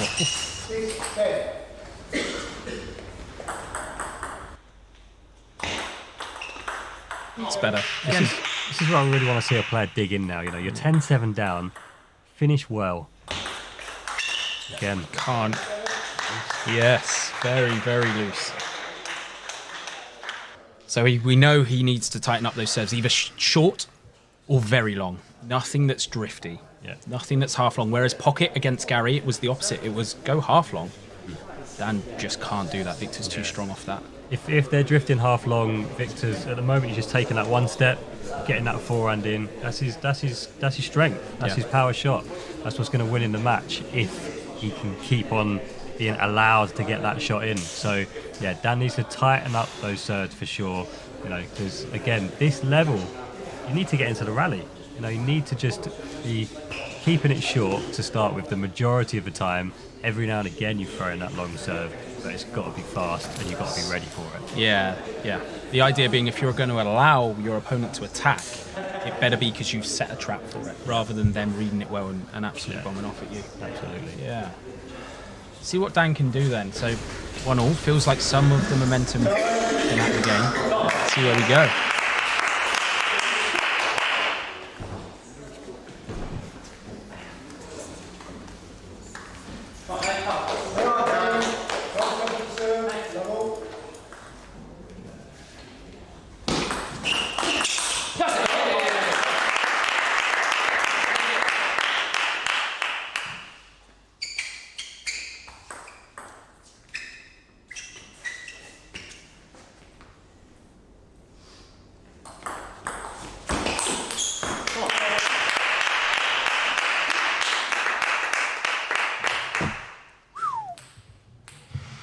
Victor is one of those players. If he was playing Call of Duty, he wouldn't have a pistol. He'd have a shotgun or a rocket launcher, wouldn't he? He doesn't mess about. Oh, he leaves it all on the table, doesn't he? He knows exactly the type of table tennis that he wants to play, and it's all or nothing. Yeah. That was a great backhand down the line there from Founder. I think that's where he needs to catch Victor out more. Is that wide forehand? Yeah, I agree. Send him wide forehand. Again, Dan he did it there, that serve miss, but he was pivoting on it. Doesn't need to pivot on every one. Sometimes he pivots and he's playing it from the hip and it's a weak ball. Let's do this. Hold your backhand. Because it's a very, very good backhand, as we just seen. That's perfect. I think we need to get a replay on that. I mean, 1, 2, 3. And then the finish. Beautiful. And those backhands as well, he was varying the placement there. You know, that second to last one, wider into the backhand, making Victor just go for broke now, really. 6-1 up in this third.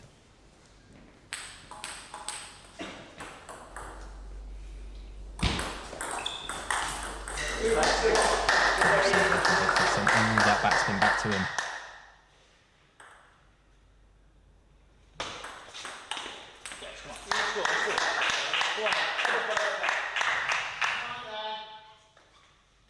Someone in the crowd there.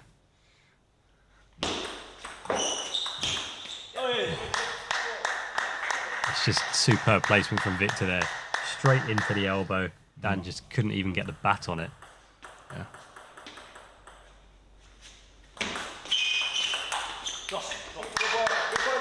And Founder just starting to creep and play everything into that backhand. Yeah, he needs to start going out to the wide forehand. Just keep Victor honest so he doesn't know where that ball's coming. Had the Dane call a timeout for Founder here, so this will be interesting.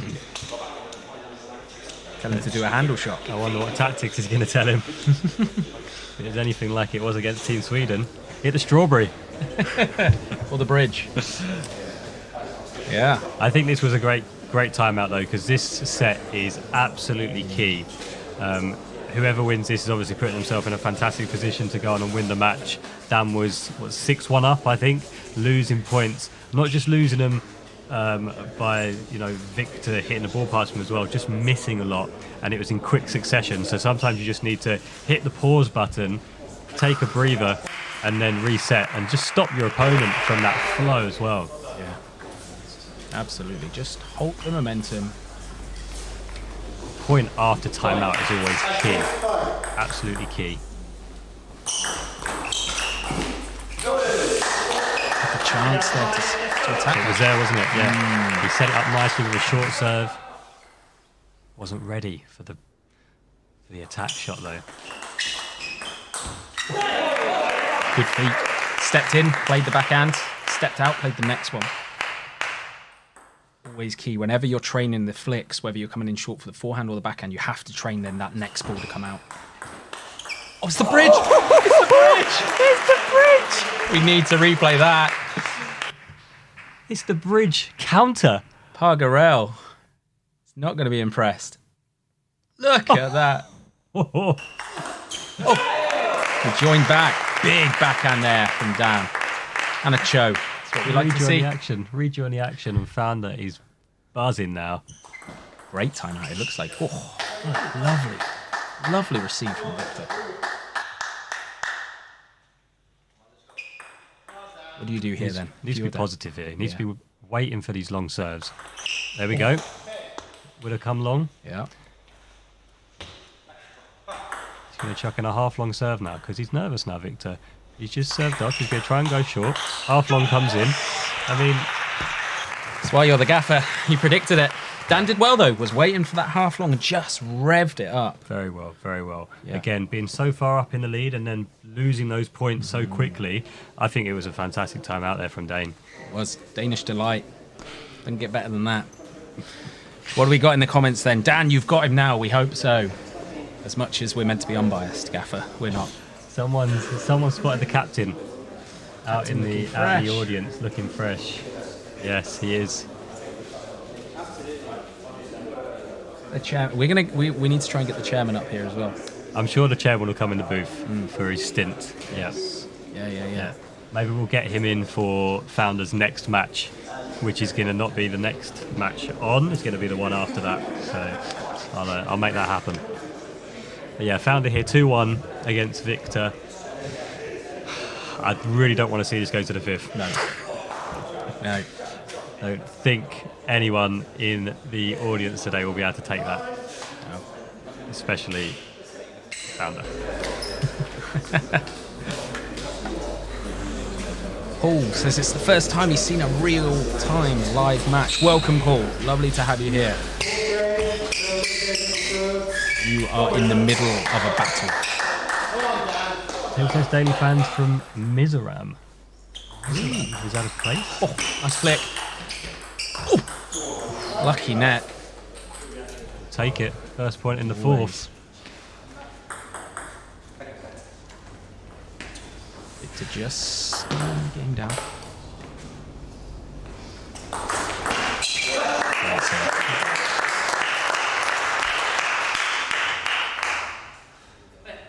Cheeky half long serve.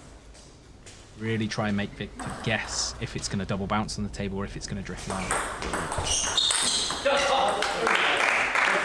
Yeah, that was a great dig there. Good forehand push right into Victor's backhand corner. Into his left leg. Yeah, another one. Yeah. Not playing it straight to the centre of the body, out to that left leg. Make him take a step or if he's going to lean.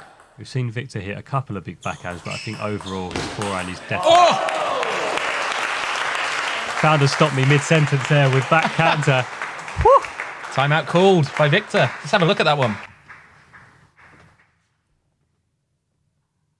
Oh, he is flying with that forehand there. Wow. It's 5-0 up now, 2-1 up in sets. He's starting to feel it. Yeah, can't do much wrong at this point. Hopefully I haven't just given him the commentator's curse there, but I think it was a very needed timeout called there from the Drumchapel bench. Yeah, absolutely. Like we say, this match is critical because 2-1. You either take that lead to 3-1.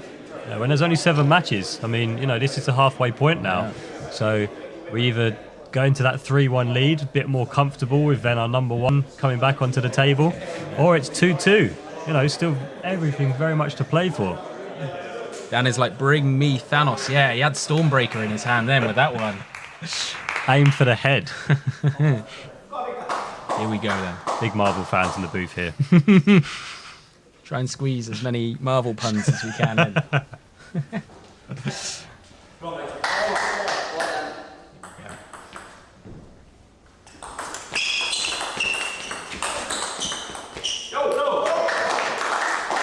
thought he did well there to come back into the rally, Founder.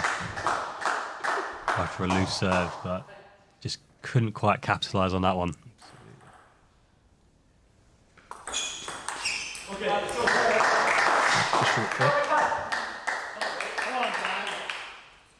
It's the right shot, that forehand flick there, just couldn't quite execute it.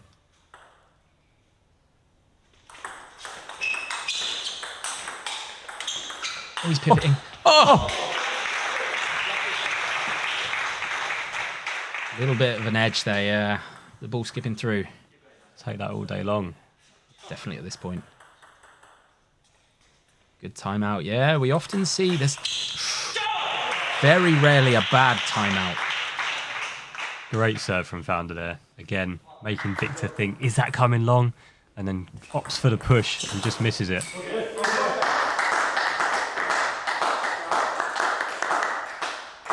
Seven down. Victor needs 2 big serves here.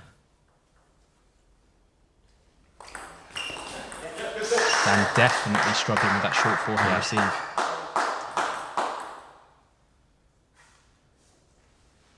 Just anticipating. I think this is definitely a tactic that's been given to Victor, is to serve short to Dan, because since the timeout he's done that serve 3 times. Yeah. I was about to say and again, and then it drifted. Good from the Founder. You can afford to take 1 point at a time here. Win one, lose one. On his serve now. 3 more points to get the Founder his win on his debut. Ooh.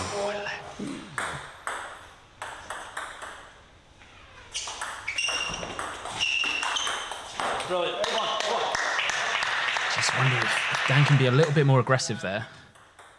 You're almost relying on Victor missing that backhand. Oh! The doorbell. Let's have a look. Sets it up. As much as it's a good block, he gets very lucky with Victor's placement here. He does. And we've just missed a point for the Founder to go to 5 match points. See if he can take it. Oh. I like the serve receive there, going out to Victor's wide forehand. Can he take it first time on his serve?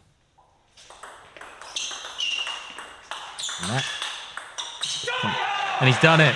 The founder wins it 3-1 on his debut. He'll be loving that.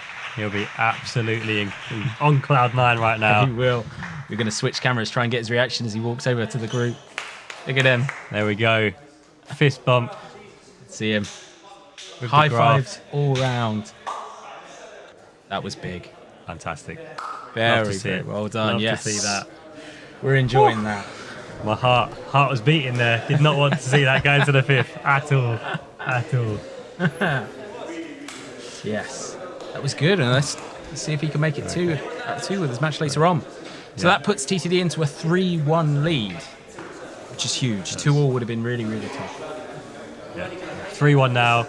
Callum, number 1, Welsh Dragon, stepping back in onto the court. Yeah. The clash of the number 1s It is. against Gary Dodd. Yes. What are you thinking about this then? I think again we'll see some rallies because Callum again, if he can get flowing, then his forehand can be an absolute weapon. What we saw from him against Danny, he kind of kept the ball on a bit more, went for a bit more of a tactic of just keeping it a bit more stable. So I think Gary's going to give him the opportunity to get that forehand going.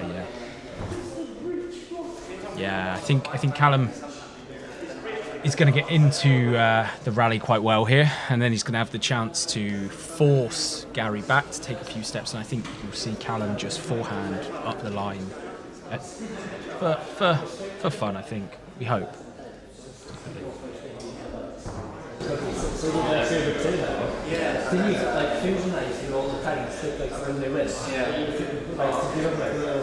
Play before there's their first single. But I just think he's going to be doing this. And also Gary's yeah.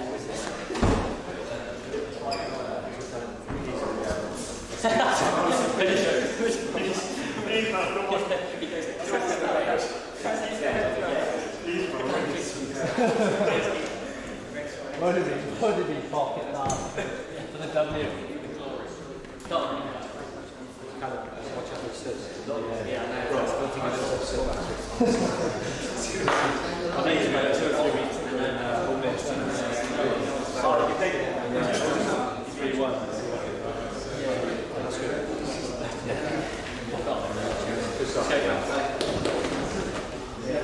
We are going to throw it back to the booth because there's someone very, very special who has joined us. Has your heart rate come down yet? Oh, yeah. It's the lad, he's aged me over the years. That was a big one. Especially that match was quite topsy-turvy. Yeah, Victor started to get on top and then Dan started to creep it back. And then what a timeout in that 4th set by the Dane. Very good one. I think, Dane can take a lot of... Credit for that one. Yeah, for sure. We're getting some love for you in the chat. This is great. The fans.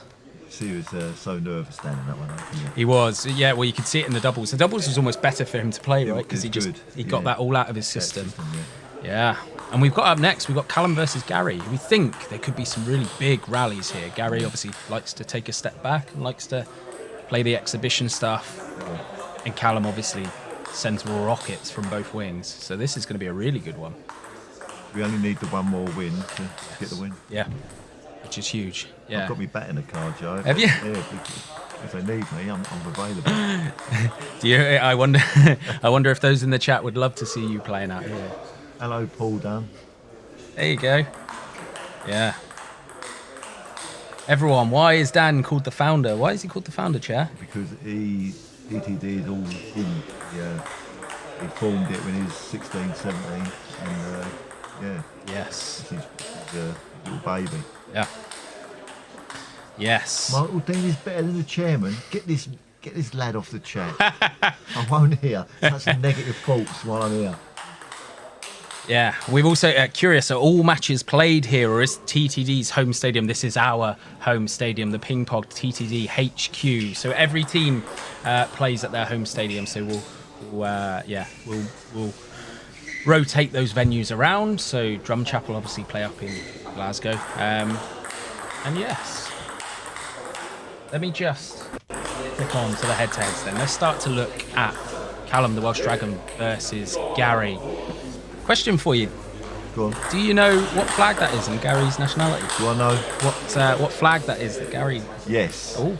That's the Guernsey flag. It was. Yeah, there you go. Good knowledge. Dan told me he was number 1 at Guernsey. I said, that's nothing to shout about. I'll be number 2 if I lived there. Only kidding. Don't upset Guernsey. Yeah, now your passport's going to get banned. Yeah. All right.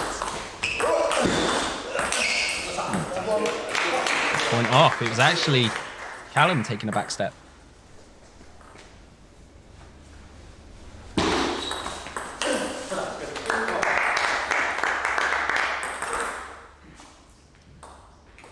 We need a tutorial on the chairman's topspin backspin. Felipe wants it. Trouble is, I don't know how to explain it. It's just natural. Good pressure from Gary early on here. Comes in with a backhand flick. That's the only problem with having Gary as a lefty. He blocks this camera view. Yeah.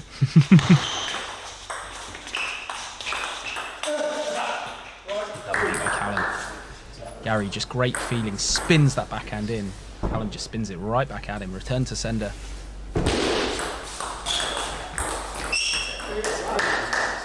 We talked about the TTD knockout being tomorrow, Chair. Is the Welsh Dragon joining us? He is.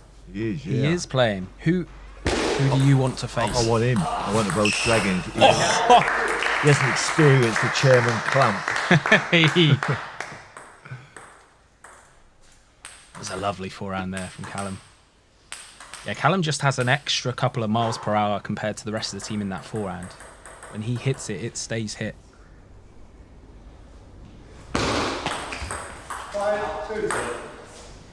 So there, Gary likes to come across and take backhands from short forehand. Hello from Australia. Hello. Good to have you here. What time is it there?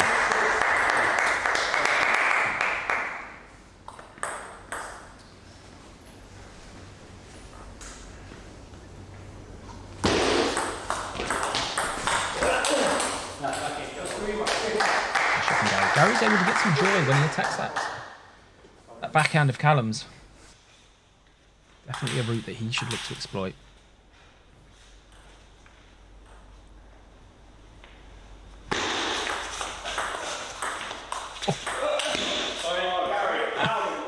A few places on there. You've got Australia, Netherlands. Yes. Great, isn't it? 3 a.m. in Australia. Chile. Yeah. Sweden. This is great. Shows you what a universal game table tennis is. Good receive from Gary. Just missing that extra one, but that receive was lovely. I think they're a bit demoralised, this Drumchapel. Callum mixing up serve location. Good receive from Gary.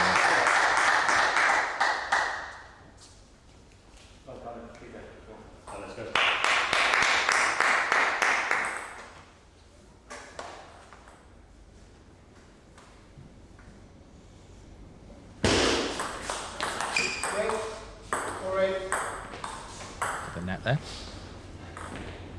Hello from Hong Kong.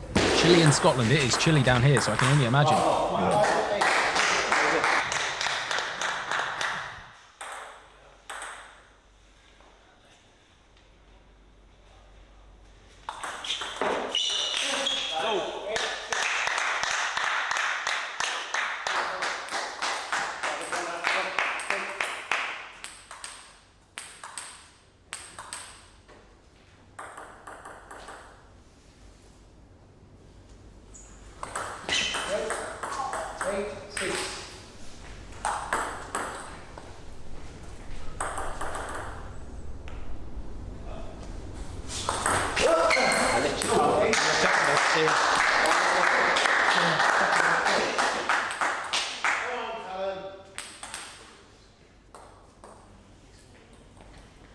Couple of points from Gary here then.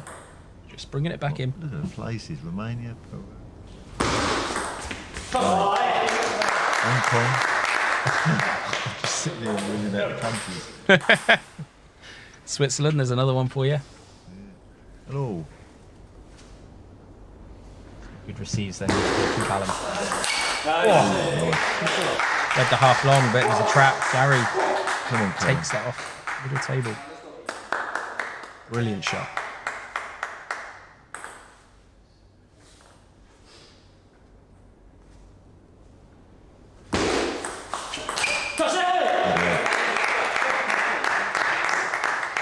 Better placement there from Callum.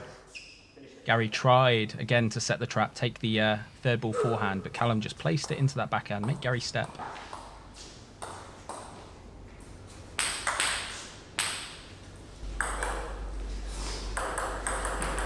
I think short to the forehand chair. To the net. 9.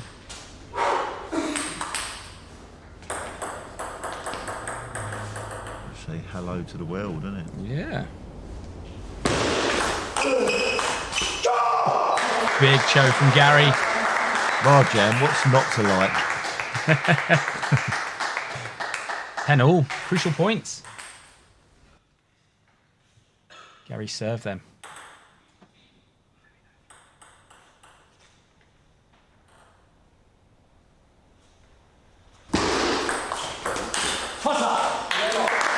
From Callum, now onto his serve. Shows you how close the margins are, though. Come on, Callum. Close serve. Pocket got a lot of joy with the half-long float against Gary. Yeah, good lad. Gets it over the line. Throw it into the booth chair. You're on screen. Talk to me. So I was talking to the Dane earlier about the video that got released recently. Obviously, we've all known about it for a long while. Dane's handle shot in the final match. Is that something that you want to learn off him? I taught him that. Did you? Yeah. How did you teach him it? Was it multi-ball? Just. I had the bat round the wrong way, not on purpose. Yeah, I think like that would be a good shot to add to your arsenal. My wrist ain't flexible enough to do it. You know what I mean? I've normally got a trail on my hand all day, and I can't do that. How are we feeling then? So Callum gets that one over the line. Big important first set. We were saying that Gary's kind of one of those people that gets better under the lights. He's very laid back, very loose, very good for the pressure. So I think he's probably one of those players you don't want to see go 2-0 up, because then he really starts to get creative. Yeah. I can't believe these guys ain't sweating. I'll be leaking like a tap. I would. We'd have to get one of those wet floor signs. You know, like in the Olympics, they come running out with a badminton. In the curling. Curling. Alright. Let's see then. Callum to set us off.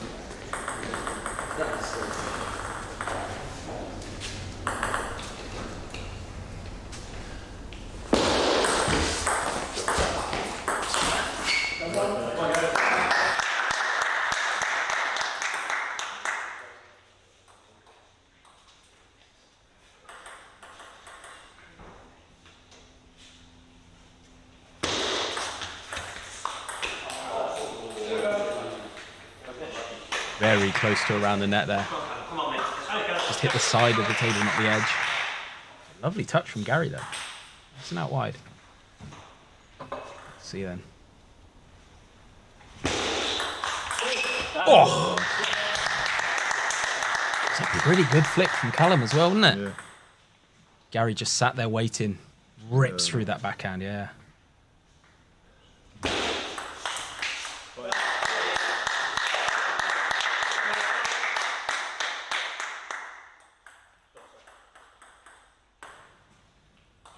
Gary then takes a nice early 4-0 lead.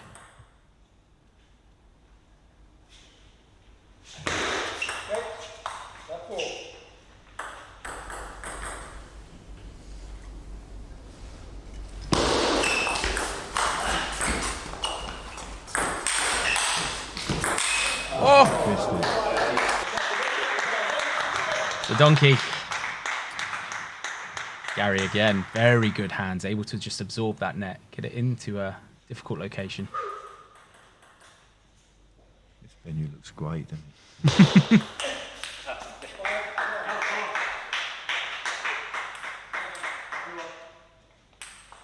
it's a pretty good place to call home, isn't it? And we also play our local league matches here in Bristol League out of here. It's got to be the best local league venue in the world. Yeah. You'll get the odd person moan about the lights. Always.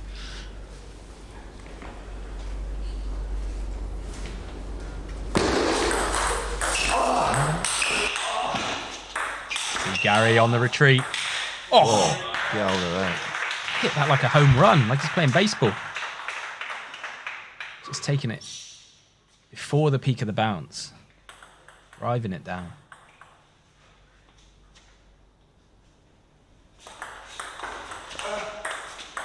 It's loaded. Yes.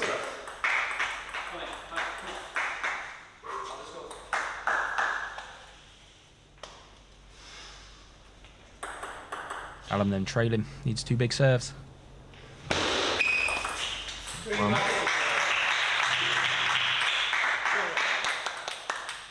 Gary has that tendency to step left and play his backhand. Likes his backhand receive all over the table.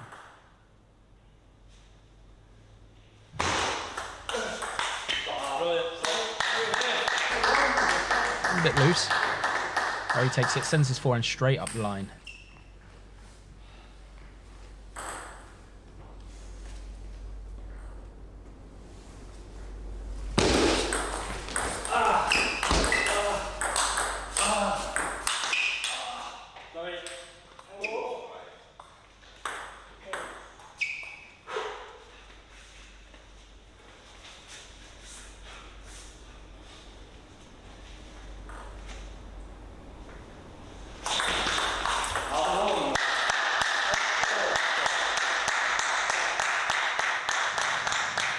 Gary really using his serve to his advantage.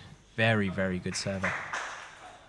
See, if you're giving someone the caliber of Callum trouble with your serve, you must be good at serving.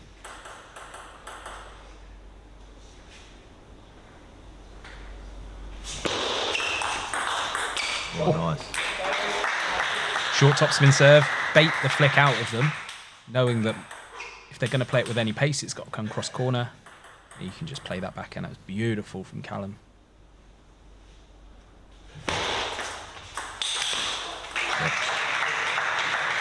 Very good. Back in it now then.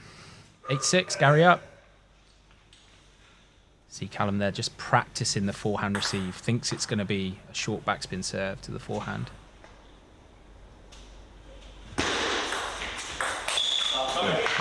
He's got away with that one. The donkey, yeah. Fight off the balcony. Chairman's got the donkey. Incredible.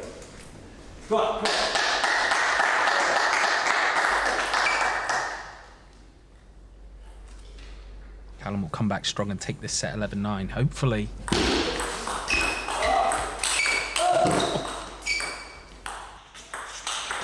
That's a great point. Yeah, nice. Fantastic. Let's have a look at the replay. Look at these guys. Gary forced away and Callum just unloading forehands. Look at that one. Takes it before the peak of the bounce.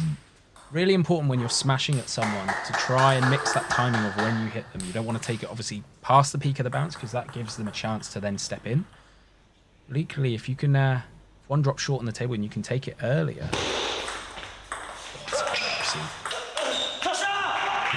Great graft. Brilliant graft from Callum.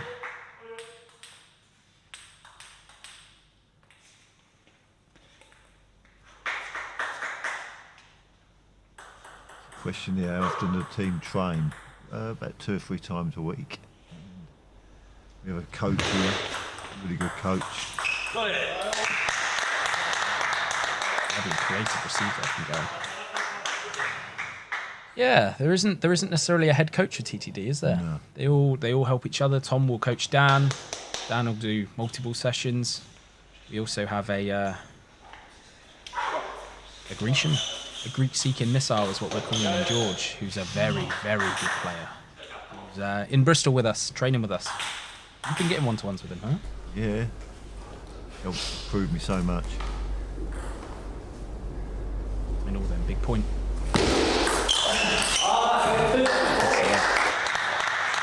Gary then. Set point. Can he take it?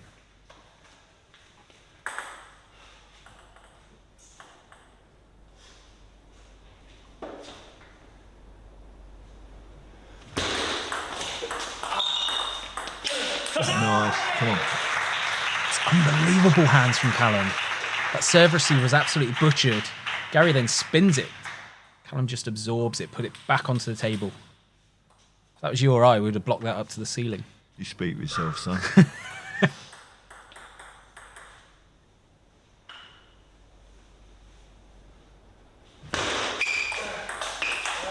Yeah, good boy. Come on. It's good tactics from Callum. Again, knows that Gary wants to play that backhand from the forehand side. Set it up there, then attack. Heavy to the backhand. Big point. Callum's he's a grafter, isn't he? Takes after you. Yeah, good. Great graft. Yeah, worked hard for that one. Yeah, that was big. Callum was down for a lot of that set. I think at one point Gary was 8-5 up. Managed to graft it down and just grind it out. Yeah, very, very good. He's a good addition to the team. Yeah. Very good addition to the team. Yeah. So we're looking forward to the knockout tournament tomorrow. Oh, then? yes. So you want to take on the Welsh Dragon? I want him, yeah. Yeah. Is there any particular reason why? Is that because you got to be home early for something, or No. What do you mean?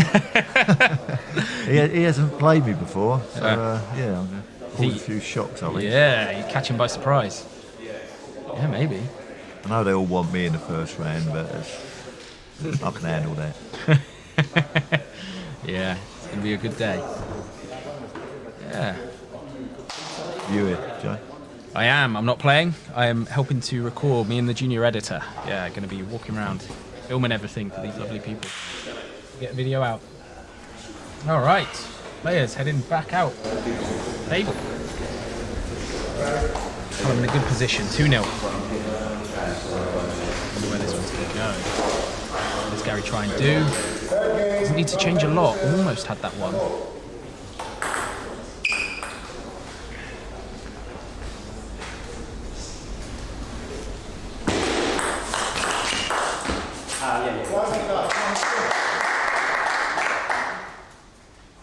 How many people we got watching this? Do you know? Like right now, yeah. 6, 7, 7. Come on. Where's the German now? The German's at work. Somewhere in Bristol. Chasing bad guys. He's a policeman.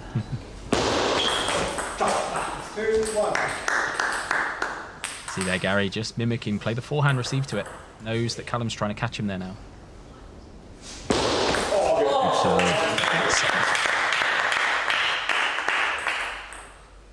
Brilliant serve.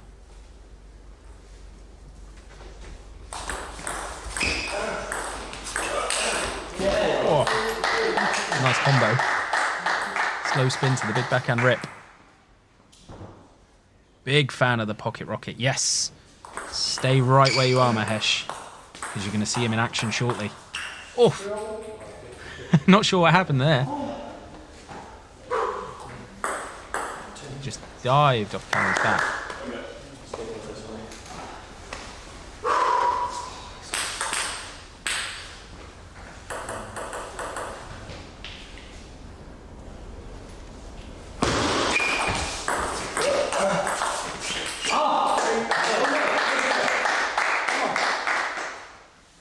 Yeah, the German's more into his hockey now, isn't he?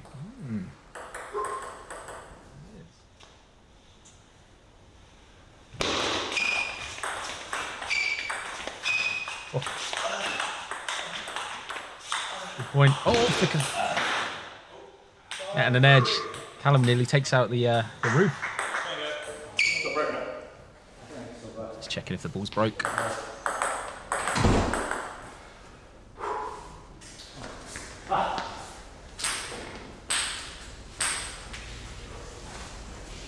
Gary again, taking the early lead in the set.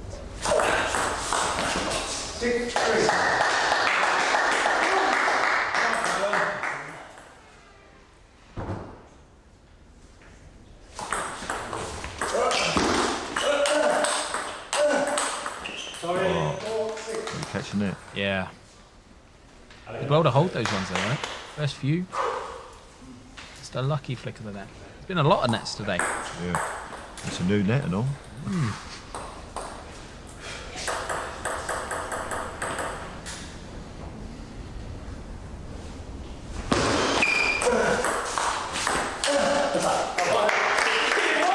Really good hands from Callum. That ball is absolutely fizzing with spin, and he just absorbs it, puts it back at Gary's left hip. Just controls it. Callum's starting to creep back.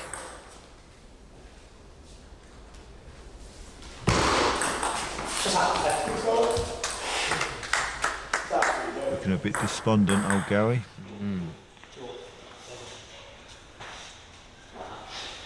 Yeah, it was another serve where he came across to the forehand side to play the backhand. So even if we go 4-1 up, we still play the remaining matches. Yes. Yeah.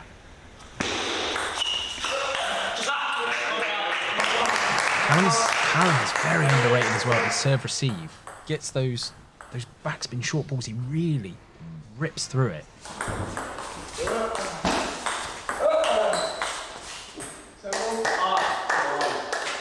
7-all.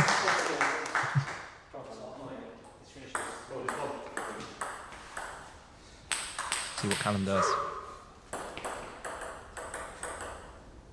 He goes short to the forehand again. As this time Gary uses. Better from Gary. They're very happy with it. That's his favourite, isn't it? Yeah. Again, he set it up by playing the forehand. You don't necessarily need to come across with the backhand. I know it's really popular in world table tennis now, but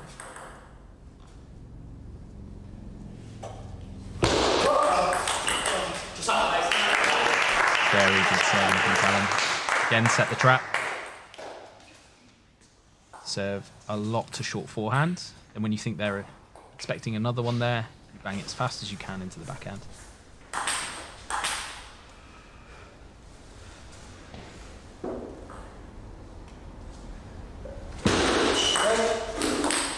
There.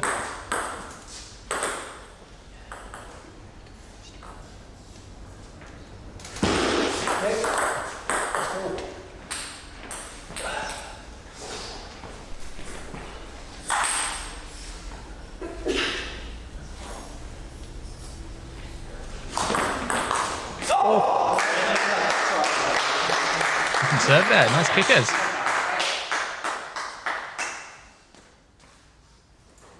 Callum just misreading the amount of side spin that was on that ball.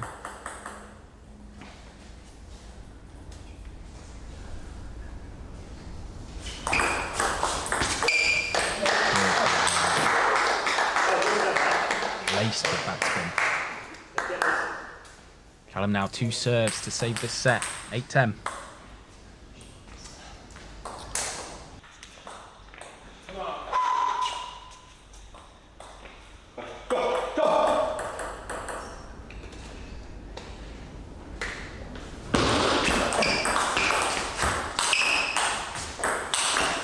Point. Good placement. Another one of those. Callum getting joy again from his third ball attacking down the line into Gary's backhand. See if he tries the same thing again.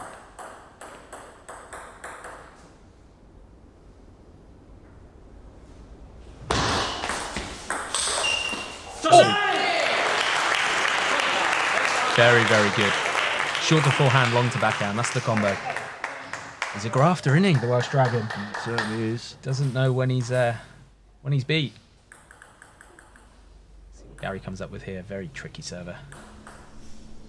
Does he go with a half long? Mixing up serve location. Callum adjusting to it.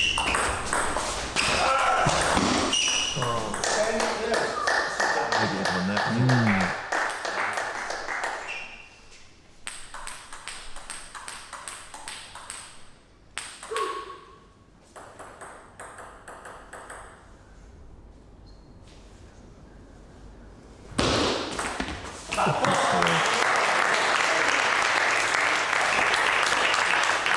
Almost a brilliant receive. Very close margins.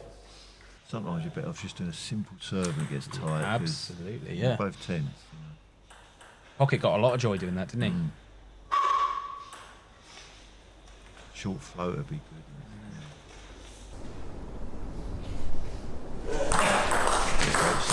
Oh, what a combo. Let's have a look. Nice, and slowing it down before bringing out the big fast serve and the forehand fade. Look at that. Gives Gary a set point.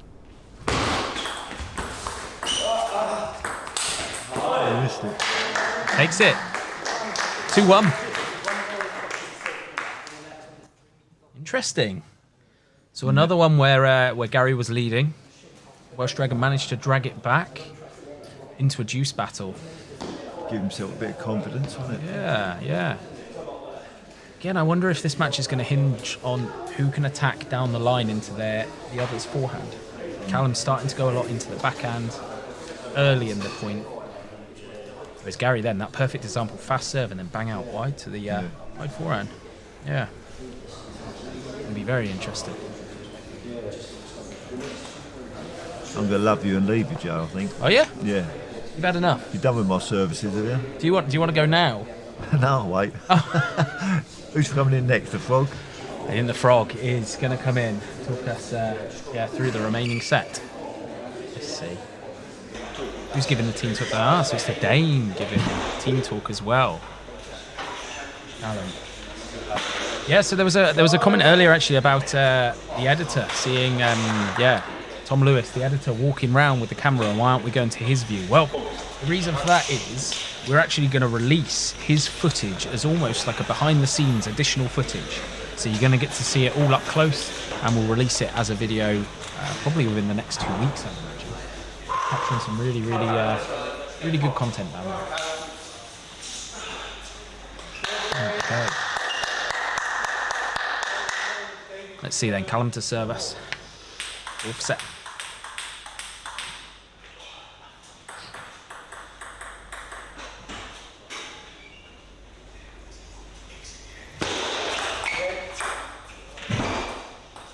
Got a bit of noise going on in the hall there.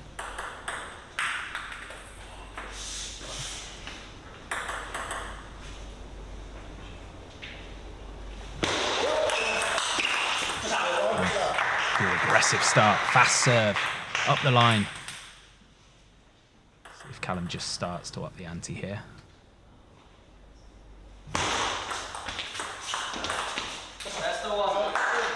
Loaded. Dane saying that's the one. They obviously spoke about it.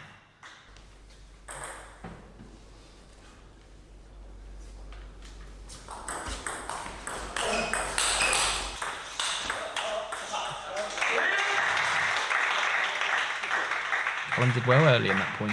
Still applying pressure. Chairman, big fan of the clump. Oh, yes. Can't go wrong with a clump.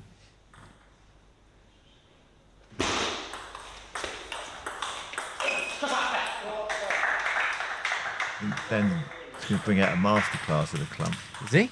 Yeah. Took all of 10 seconds to make. He just did it. Step one, hit Clump. Oh, nice. Brilliant from Gary. Again, if you play the ball to the same place twice at this level, with not enough pressure, it will be sent back.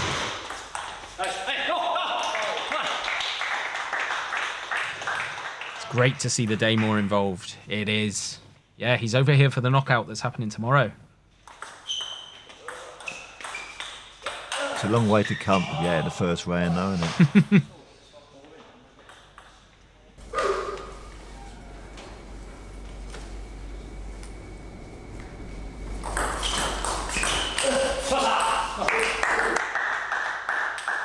Nice lead, 6-2. Yeah. The Fander on next. I see him warming up there. Yeah. Pocket's looking quite relaxed, isn't he? Hopefully he's got them nerves out of the way now. Yeah. He's got a big match against Danny. Oh, yeah. There we go. Good aim. Caught him out.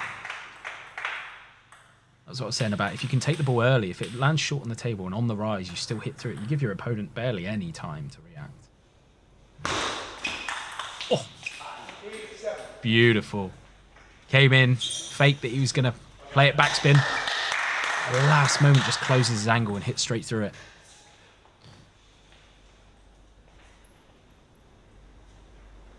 Funny enough, Martin, the captain was here I think he still is. earlier, didn't you? I think he is.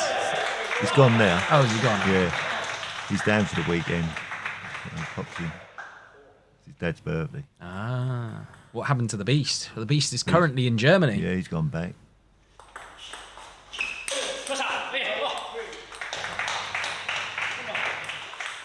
Two serves then.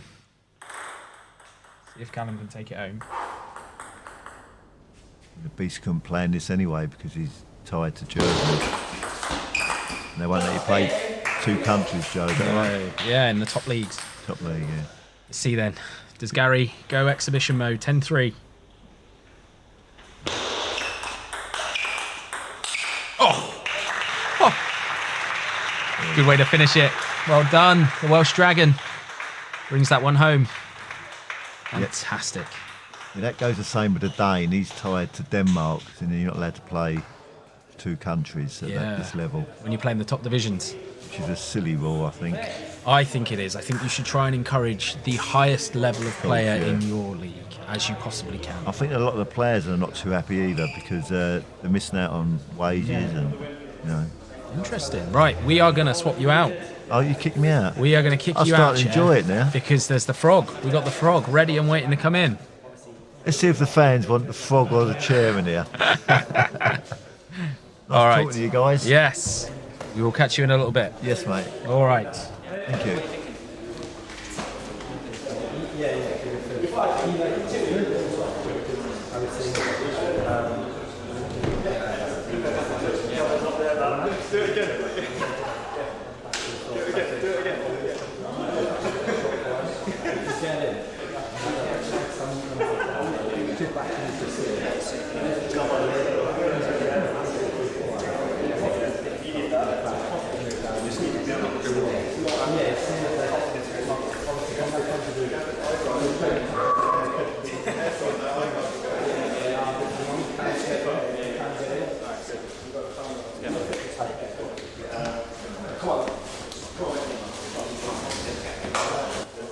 We have the frog. Yeah, here we are. All right, guys. There's a lot of love in the chat to keep the chairman in your seat. Oh, what a shame. You'll have to put up with me now, guys. What are we saying then? So Dan got those obvious jitters out the way in the doubles. Yeah, yeah, the doubles was, I could say it was not our best performance. I think that's the polite way of putting it. Yeah, no, it was poor, we didn't get going, but yeah, I think a lot of doubles if you're not, I still love you, Frog, fantastic. Yeah, doubles if you're not like really warmed up and into a rhythm, and if you're a bit tense, then it's tough, but main thing is, we've got the four points, so the win is secured already, but obviously we want to get these final two, hopefully, as well, make it convincing. Yeah. What are we thinking about this matchup then? It would be quite interesting. I think if the founder plays how he did in the first game, I think he's got a great chance. Yeah.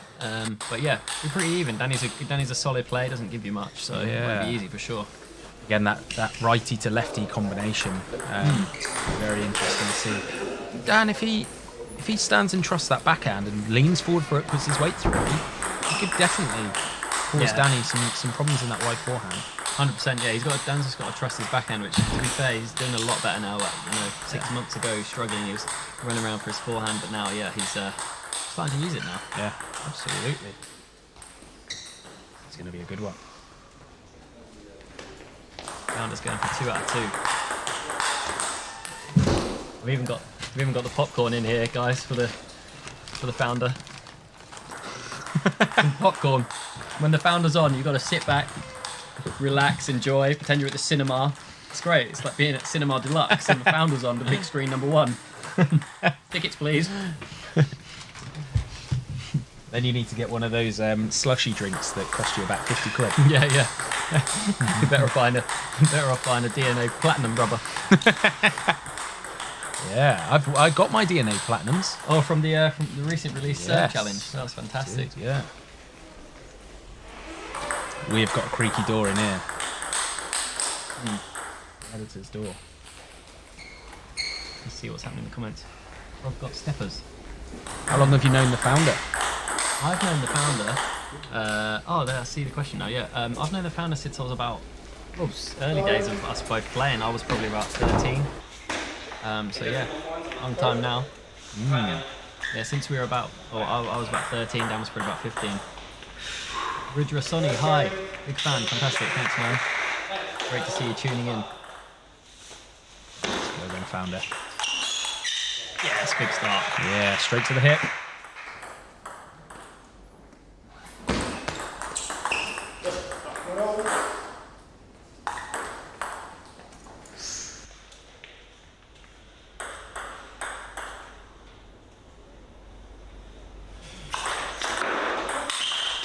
Oh, that's good from Danny, to be fair. Yeah, that He's forehand sharp up on the that. line. Very nice.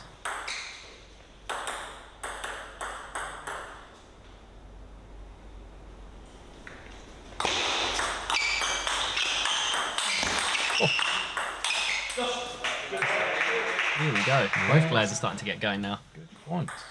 And he's got quite a nice, feel to his game. Danny looks very smooth and relaxed when he plays. And just as I say that, he doesn't stroke. But you know, he's got a nice, relaxed style. Yeah. He doesn't hit the ball the hardest, but he's pretty safe, pretty solid, and he's a nice, relaxed feel on the ball. Look at that shot. He does that well. Little side spin, back spin, block, Yeah. just comes across it, and Callum was having a lot of trouble with that in the first match as well. Yeah. How many wins do you need to win the whole match? We need 4, so there's 7 games in total. So we've actually secured the win already, so it's fantastic. Tom's watching Return of the Founder. It's a bit fishy. 3-5. Yeah, a lot of Dan's confidence as well comes from using his backhand flick receive. Quite Yeah. likes playing the righties, doesn't he? Oh, That was nice. Danny's finding that. Forehand up the line. I think you're right. When Dan's flicking well on the return, using Yeah. his flick over the table, he tends to use his backhand better because he's kind of in that pattern of play, in that Yeah. rhythm. When he's a bit passive on the return, then he starts to struggle a bit more. That was fantastic. Yeah, anything you can do. Dan finding the forehand up the line. Yeah, obviously just naturally with a lefty, those serves are going to creep into the forehand side more. It's going to stop Dan's kind of ability. Good spin. That was good spin. It sort of tempted Danny into that one there. Gave him the heavy spin, a bit high, and he got tempted and stumped it off the end.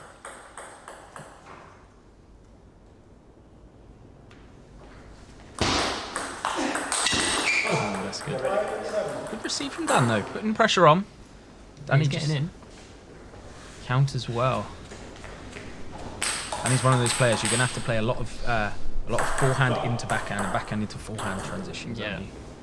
Very good replacement. Oh, he went for the taxi. Look at Danny having a laugh. And he knew he was done there. He turned. He went for the little turn. He's got the laughing. smile. Fantastic. Good humour between the two players there. This is good. If Dan's playing this percentage spin, okay, Danny's going to hit some counters, but it's hard for him to keep on doing that with the heavy spin that Dan's getting.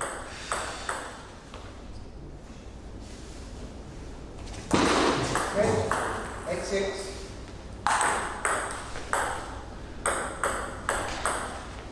It's almost impossible to ignore Gary there. Just let out. Yeah. Gary's like he's in the beach in Marbella. Maybe we'll go to this view. Gary's put his towel on the sun lounger and he's checked out for the day. Oh, that's clever. Very good from Danny. I'll tell you what, Danny's been a lot more aggressive with his forehand. I'm actually quite surprised. Usually he plays like quite a safe, solid spin, but he's actually playing quite brave on those first couple balls.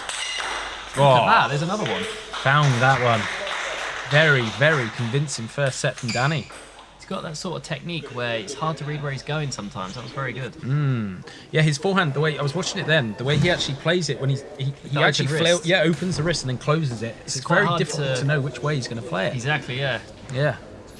What percentage does the headband improve performance? Well, I In doubles, it obviously It made it worse. takes things off, yeah. But there's at least a solid 11% improvement. Dan in would definitely say that it's a big percentage, I think. Yeah. Pat Raymer saying the founder being outplayed badly. He is. Danny being the one who's instigating a lot of those changes, so the ball's up the line. I think Dan needs to almost try and take that away from him. Be the first to switch. Be the first to get in fast. 100%. The good thing is it's only one set. You can easily turn it around. But yeah, Danny played a good set then. Founder was just a little bit sluggish to get going, but I think he's thereabouts. Yeah. And the gaffer there. First win for TTD in the league. Strong arm. Gaffer's so proud. Yeah, it's a big win. Yeah. Why is the frog called the frog? Yeah, I think it's because I do sometimes that big like frog jump thing before the games, and that's where the founder got it from. Right. Here we go then.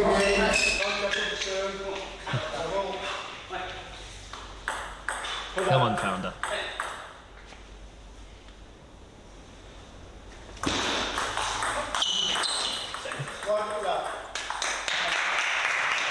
It's nice placement though. I like the fact that he was trying to go out to wide forehand.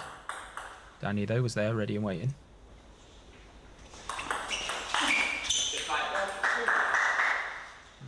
He's mixing up his serve well, Danny. I think the founder's not 100% sure if it's float or backspin there. Oh, that's a good. Oh, what a half long. Loaded it up. Absolutely grease that one in like a fry up on your Sunday morning. Oh dear. After the Lord Mayor's show, you call that. Commentator's curse.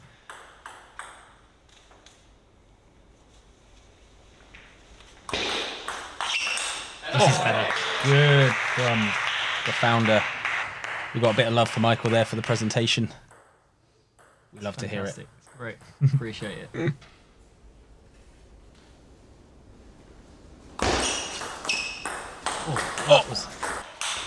Oh wow, that's dunk of the day, I think, there.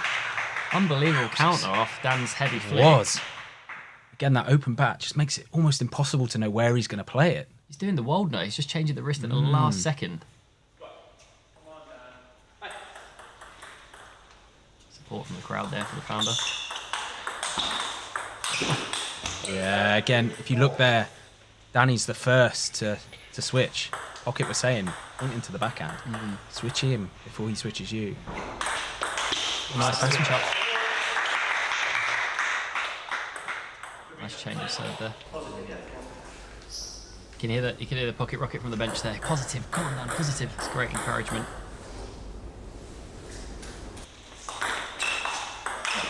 Oh, that's a nice shot.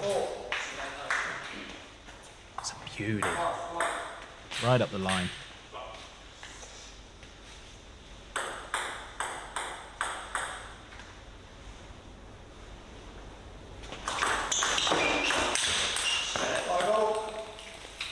Good, you got to take those when they come. Yeah.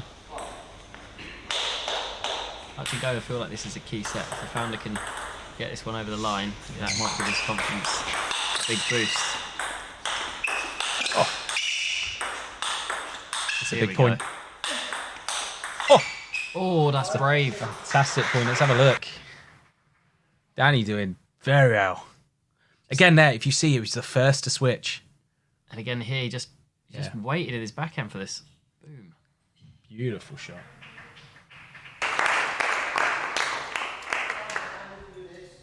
Six all. For 6-6.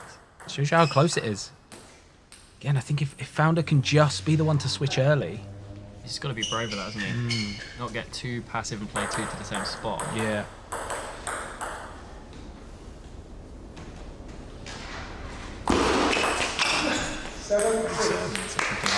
Great serve. The good news is though for the guys watching that Gary's put his t-shirt back on.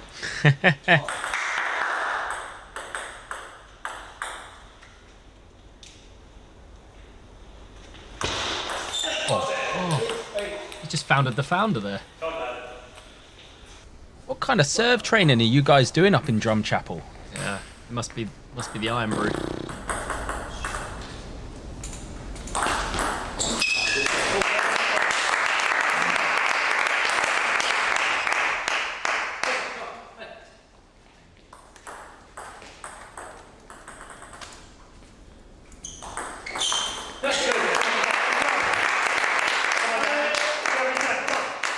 back in it, 8-all. Pocket getting excited. That's not hard. The Pocket's always excited. He loves it. Oh, that's such a...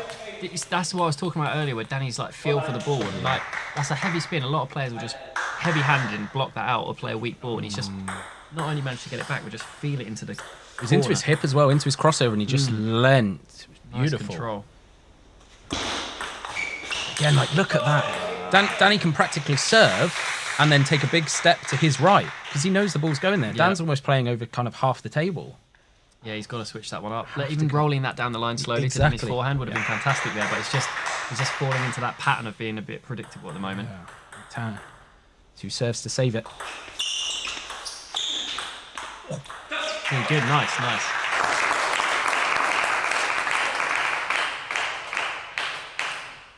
Saved 1.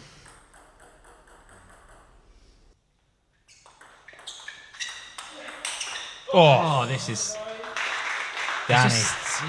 Seeming to read where the founder's playing at the moment, just be standing there. Yeah, it's very good from Danny. Just dominating with that forehand. Little fist pump there as well. He was happy. Tough for the founder, but you know he's not a million miles away. A couple tweaks, I think. You know, he can still get back into this game. Yeah, I think he has to. I mean, he went. Dan then in that final point went out to Danny's wide forehand, but it was a ball that Danny had played to his backhand that he pivoted on. He couldn't play with quality there. That was the thing. Yeah, exactly. You're almost better off there slow ball hooking it into the backhand and take that step back to then go back at it. Yeah, because I think Dan sometimes it's a confidence thing as well against the left-hander, like to play it down the line to the forehand, because you're always thinking, oh, that's the riskier move if you like. But really in this one, I think he has to, when he's in position, he has to trust that shot. Yeah. Because Danny's also really safe on that backhand side, and even if you play to his middle, he's doing this nasty side spin block. So, yeah. What a strong call from the umpire there. Time. Is anyone nervous for the tournament tomorrow? Chairman is certainly not. Chairman's nervous. How confident are you for tomorrow? Well, you know, it's a tough event this year. There's a lot of strong players, but yeah, I've always fancied my chances. Come on then, Founder. We need a big fight back now. He's got to do it the long route. Nice. See Danny then, just saying, calm it down. Gave himself the hand signal. Oh, 2 outright serves from Founder.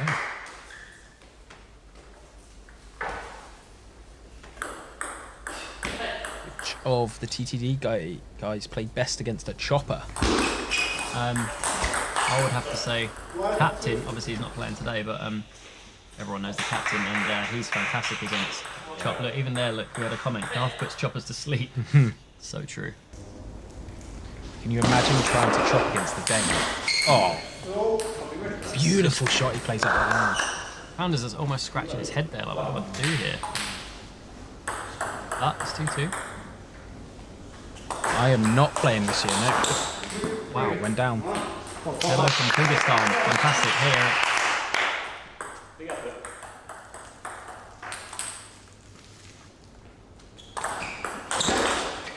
Oh, that was the ball down the line.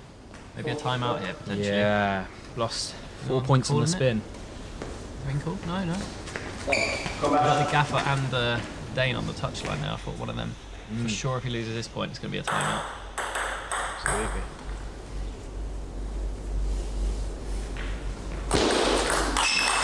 Okay.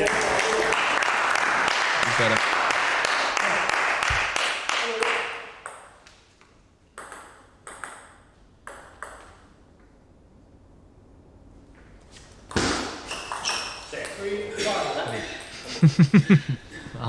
Anders confused at that one.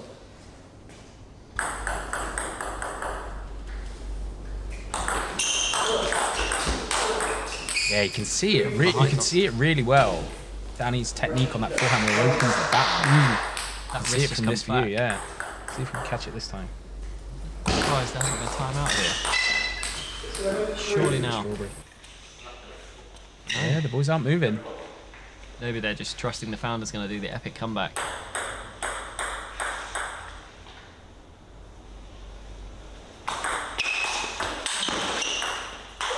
Oh, yeah, that was a tricky one.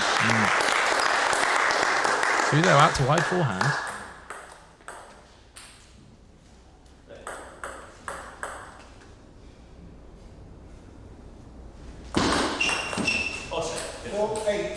It's been a lot of it's been a lot on serve return this game Yeah. in general. Just not necessarily winning the point. Obviously that one did, but not necessarily winning it outright. But just setting up the point. A lot of even the founder, you know, a lot of the points he's won has been serve and that weak return. There again, look, serve and third ball.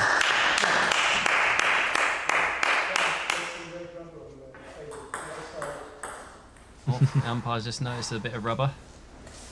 Founder's losing some crumbs of Dignix on the table there. It's probably £7 worth of Expensive crumbs, yeah. Oh, this is nice. Oh no! That's got to be a donkey, hasn't it? The founder went for his bucket and spade there down the beach, and he caught a crab.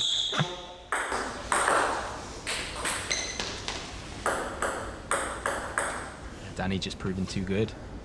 Too clean. Oh, good, good. Commentator's curse. I need to praise him again. The crowd's getting behind Dan. Trying to get him back in this game. Yeah, it's now or never.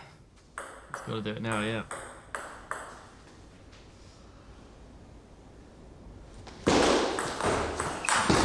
Oh, it's strong again, that third ball. 4 match points then for Danny. Dan was just muttering under his breath there with a bit of frustration, I think. Oh, it's it's it's world class. I think we'll go to the replay for that one. That was phenomenal. Danny with the chop block. And then he's just Boom! absolutely It's a pocket. sent that pocket rocket backhand to the moon. Whew.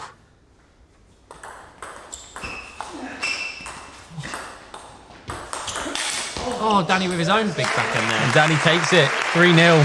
Too good for the founder. Massive win for Danny. Brings Drumchapel back then 4-2, limiting the damage. Wow, tough one that for Founder. I think Yeah. Danny actually played the Founder really well there tactically, and I don't think the Founder played that bad. I think it was small details in the tactics, but yeah, no, Danny played really well to be fair to him. Yeah. I think anyone who's going to do well against Danny needs to pressure that forehand, wide forehand, but you have to pressure it. If you play them like Dan was doing, slightly loose or slightly Yeah, slow, he's strong. It's too strong there. He's just going to play him up the line. Yeah. So, 4-2 then. big match up next then. Pocket Rocket. Pocket Rocket In is against playing Victor. Victor, yeah, it's going to be interesting. I know they've played each other before a couple times, a couple wins each, I believe. But there's definitely been a bit of back and forth. So hopefully Pocket can get a one-up on him today. Yeah. What do we got going on in the chat then? Any ideas of collabing with Pongfinity? Well. I mean, we're definitely working on it. Let's say, definitely working on it. I got the popcorn back, guys. Soon. Something's coming soon. You can't say when. Why is the captain not playing this season, guys? And so the captain is kind of taking a little step back away from table tennis. Got a bit less time now, full on job. So yeah, didn't have the time to maybe commit to the matches and the training. So yeah, we've got a strong squad still, but of course we will miss the captain. Popcorn now for Pocket Rocket's backhand. Fantastic. Have a look.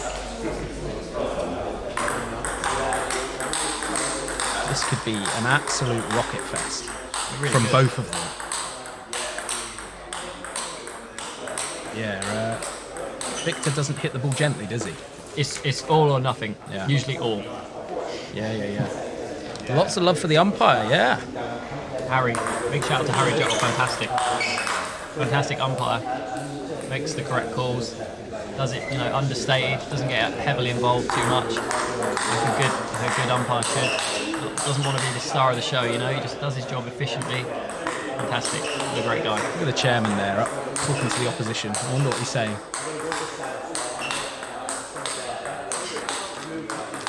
The chairman, fantastic. See if we can catch him when he walks back. What's the Founder's equipment? So the Founder uses T-Mobile ALC blade with Energy 05 on the forehand and Dignix 05 on the backhand.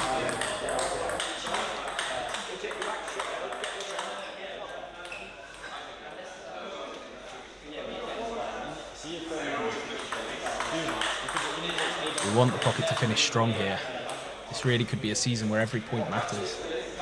Absolutely, yeah. Game's difference could really help us at the end of the season as well. Yeah. A 5-2 win sounds a lot better and reads a lot better than a 4-3 win. Yeah. For sure. Am I playing Cardiff Grand Prix? No, I'm not, unfortunately. I have a 3-month-old now, so my time's a bit limited. So, yeah, I'm going to try and play as many, obviously, the TTD matches in the Prem as possible. But then, yeah, got a lot on my plate, so no Cardiff Grand Prix for me. The founder taking inspiration from Gary Dodd there. Yep. Right, here we go then. Let's go, Pocket. See if Pocket gets fired up nice and early. Short float. Oh! Wow, just caking that one. Pocket not happy, should have come in. Taking that third ball off the bounce. He was going to his backhand serve earlier, wasn't he? A lot against Gary. Oh, yeah. He loves a good backhand Pocket. Oh! Totally misread there from Victor.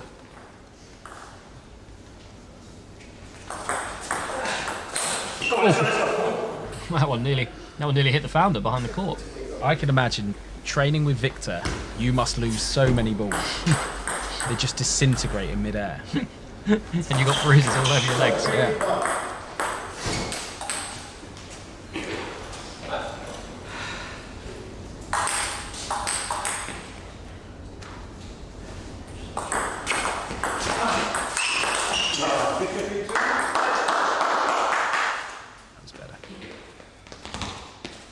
Trying to get some life in him. Pocket's did a bit of an SAQ there. In his feet go.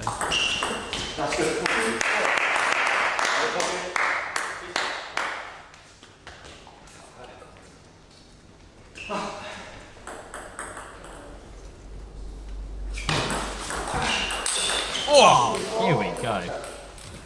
I'm watching Federer against Stan Wawrinka on the clay court. They're just standing back and swatting it. Good from the Pocket.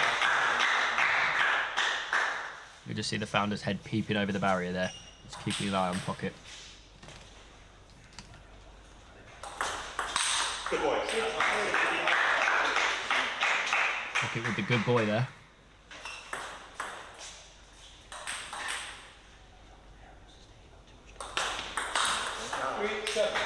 I'm sorry if you guys can hear me eating the popcorn on the stream. Apologies about that.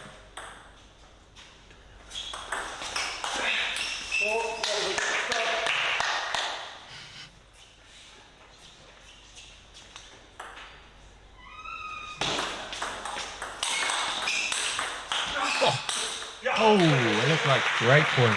yeah, that didn't quite get the curtains in that last one. It's a nice rally.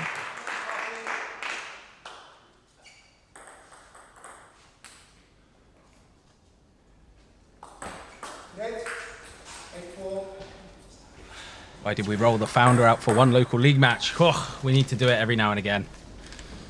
We need to give him some match practice. Lovely serve there. Sorry, say again. I said lovely serve. Little Pocket's his best one. This is good. Oh, I love it. That placement there.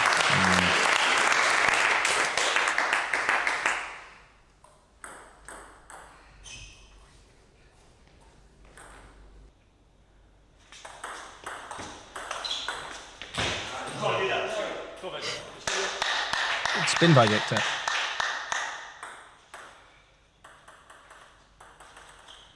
Ready. He's ready. He's eager. Nice spin. Nice spin. Aggressive. I mean, right now, I can't see a way Victor gets back into this game. He's going to have to really put Pocket under pressure with his big shots, but just looks like he's not consistent enough right now. He's just making too many. He's going for the big shots, but not landing enough, which is it's great for us, great for Pocket. It is. Yeah, it takes the first set. Popcorn's all gone now. Any chance that we'll be visiting Germany anytime soon? Again, can't confirm details, but yes. Yeah, we will be. One once the video's announced to the public, we can probably give more details. But yeah, there'll be lots of places hopefully that we're gonna come and visit. The TTD guys. A good first set there then from Pocket.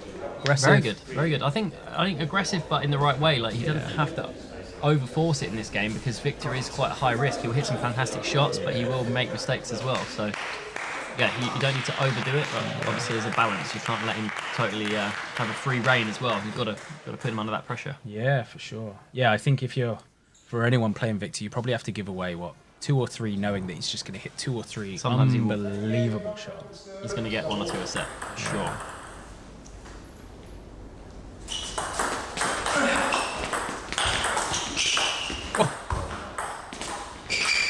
Great point. Oh, great point. That was a lovely rally.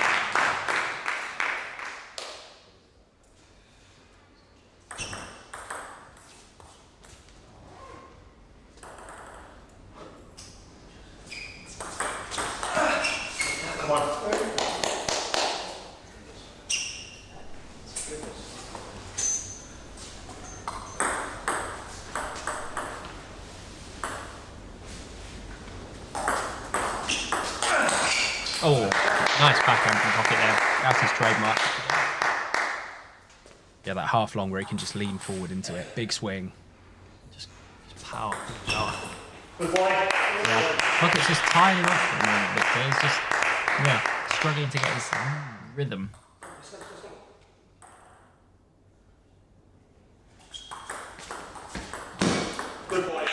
Oh, I love it when Pocket wins a point and says "good boy." It's like he's taking his kid to school and they've just gone in without a fuss. Good boy.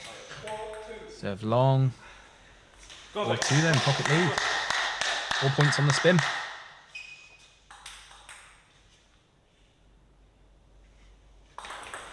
Oh, he's a gentleman. Gave it straight back. Yeah, very generous from Pocket. Christmas come early. I think Jin in the comments here is getting a little carried away. What's the next plan after winning this league? Bundesliga or T-League? I think first of all we just got to concentrate on staying up in this league. We lost the first 2 games, so this is our first win. So just staying in the Premier Division will be a good success for us this year, and then try and build. Oh. See if we can catch the culprit on cam. Oh, there's always one. It's like the cinema. Someone's left their phone on. How much money would you like to bet that was the chairman? Oh yeah, 100% that was chairman. So with another serve. It's a very messy game. Yeah, it is. At the minute, not much rhythm. Not many rallies going past 2-3 shots. The pressure seems to be Victor's nemesis. Oh. Yeah. It's tough under the TTD lights.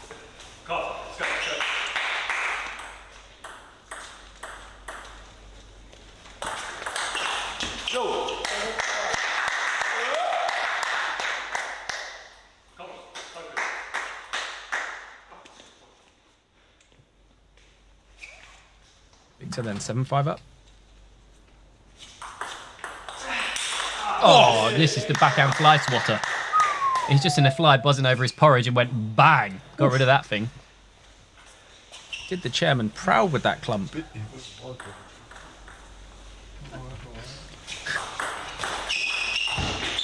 Yes. Good from Pocket there. It's just, again, like a few runner points there, and you look at the score, and all of a sudden Victor's 8-6 up, and you think, how on earth's that happened? It looks like very innocuous, but yeah, messy game. Oh, it's good. I just made him play that one extra ball there. Did, yeah. Nice graph from Pocket. Victor again, just hitting one of those rockets. On the backhand, it seems to be more effective on the backhand at the moment than the forehand, Victor.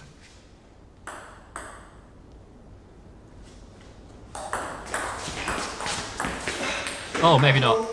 Jinxed him. And takes this curse again. I think if Pocket can get this set, we're looking at a comfortable third and a 3-0, but we don't want it to go 1-1 and get nervy.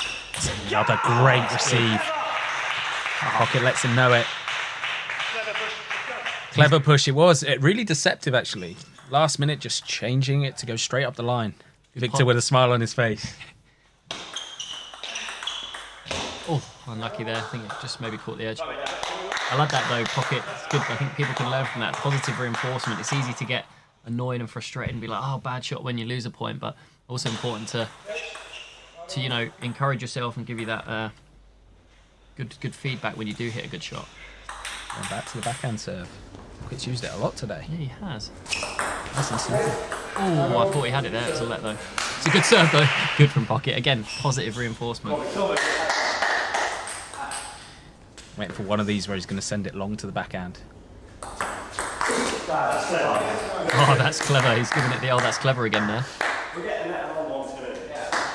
Oh, Gary, I think Gary's not happy with the net. He's saying that TTD have had the rub of the green, as it were. Oh. Victor's gone for the approach of, I've just missed one wallop, I'm going to hit it the next one even harder. Smile on his face. What a way to save a set. Oh. Pressure's real. Can the Pocket get this second set? I think it's going to be a backhand serve followed up by a big backhand spin from Pocket. Nope. Oh, Pocket's on the floor doing some gymnastics. Victor again, just unleashing a bomb. Madness. Pocket had his Weetabix this morning, looked sharp. Definitely James.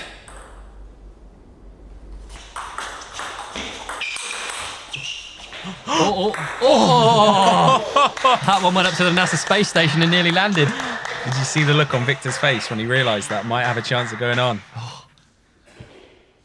Back to the backhand serve. Yeah, he's really Look at Gary. Gary's mimicking the forehand receive. touched it. Oh, he's got in. 1-1. Good from Victor. Well played, because bear in mind he also missed quite a few serves. So he's done well to dig that over. Yeah. Tough one. I thought Pocket was going to run away with that there for a minute, but yeah, Victor did well to get a couple of those big slingshots in. Just get himself back in it. Yeah. I think Pocket can do well to start going long into Victor's backhand again.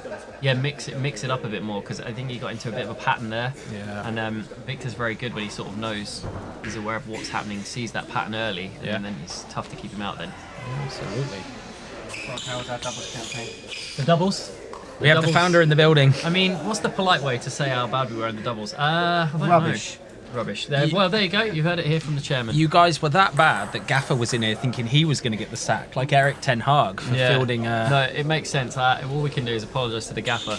I think though the good thing is Dan playing the doubles. You know, got rid of that. It did. Got rid of that tension, early tension, and then he's fantastic in the singles. So I like to say the sacrificial lamb in the doubles today. We really were. Or the weak link. Or the weak link, yeah, as chairman's just said. Pocket went for a long serve. Is it long? What we don't want here is Pocket to get nervy. Oh, hang on, guys. We've got the chairman diving into my popcorn here now. Wow. Oh, I thought that went on. I think it just played missed. the net one out. We're done with the middle table. Middle table view.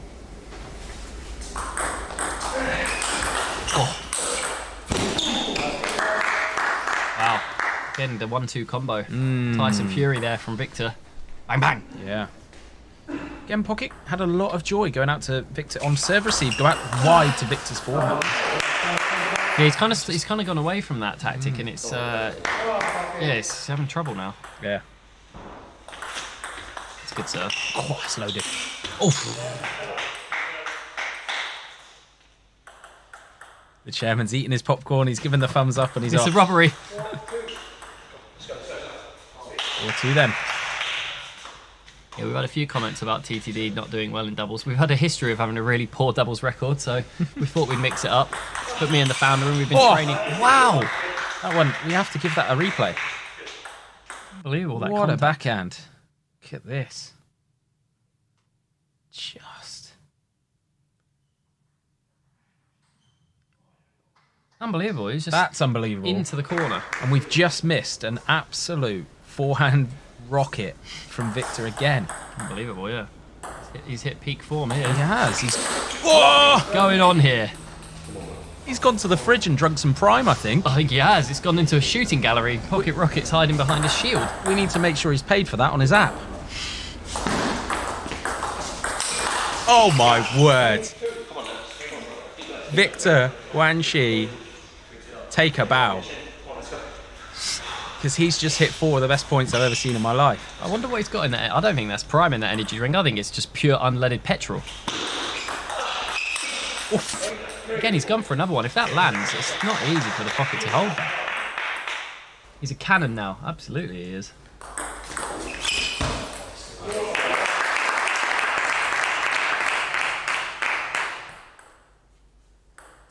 Pocket just trying to cling on here. Yeah, he really is. It's like trying to hold on to a firework. Oh, that's the right way. Move your legs, Pocket says. It's always a key part of table tennis. Get in position for that shot. Oh. It's just not a care in the world when he hits that ball, is it? Yeah. That was Krayanger-esque. Do you know what it is? I think Victor's taken the approach of, I'm not out rallying Pocket here. I need to just go for the winners. If I miss a few, fine. But if I'm hitting 5, 6 of those a set, I'm probably going to win. Yeah. And that, right now, it's paying off. Look at that. 2-1. What a turnaround. This is tough for Pocket if Victor carries on like this. Yeah, absolutely. When we see Pocket a bit despondent, we need to get him bounced. That Energy. corner chat now needs to be about motivation. Pocket's so good when he's fired up as well. He's so much more energetic in his footwork. His open play as well, way more positive. He doesn't drop off. So yeah, he's got to find that energy for sure. Absolutely. Yeah. I mean, again, Victor's hit a lot of backhand winners there. Maybe you only go wide forehand. You just force that out of him. Force him wide forehand. Force him wide forehand. Force him wide forehand to try and. As I was saying to you earlier in the game as well, like Victor's backhand seems to be the one that's more confident with at the moment. His forehand's actually been a bit hit and miss. Like he's hit some good ones, but he's missed some high ones, a few donkeys even. But I think I agree. I think Pocket's got to go wide into that forehand a bit more, or even long push there sometimes, just to break the rhythm. You can see Victor on his camera. He's just let him walk on, but he's smiling, he's laughing, he's talking to the crowd. He's relaxed. very relaxed. Look at him. Yeah. This is interesting. He's got a couple of supporters there in the crowd, Victor. Look at though, bouncing, jogging. I like it. Victor to serve us off them.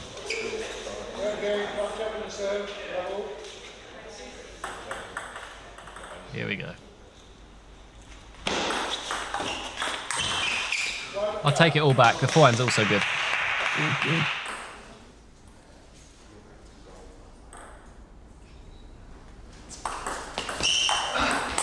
Wow, that was... Pocket did well because he took that off his knees. Yeah. It was absolutely loaded as well. He really had to get out of the way. The Pocket hit that one out of his pocket.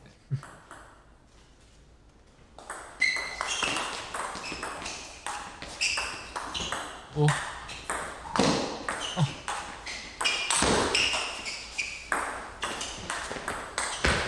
Great point. A couple of drop shots. Wow. Victor was like the Bristol window cleaner there. So many fades.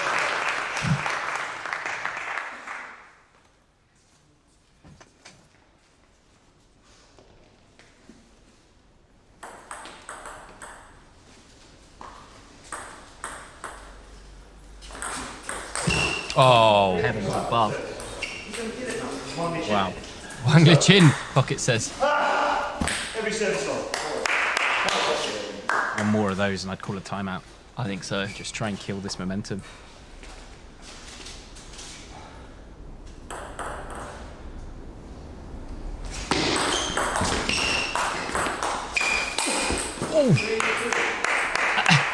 I mean, it's just... I'm sure that's what Victor's going for. He's going for, I'm just going to go for this. It's like a boxer trying to win it in the first round. Exactly, going for the knockout. He does not want to win this on points. From Pocket. That's good spin. It's forced him into a real tough one.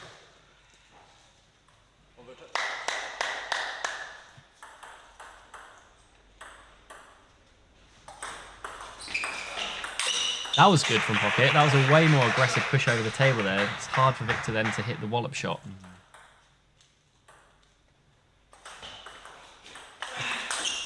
Oh, nice. Pocket did well because that flicked the net. That's a good pickup.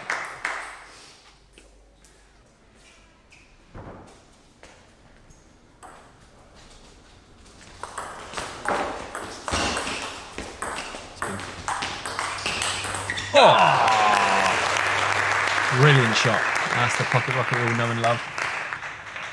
Stepped in well.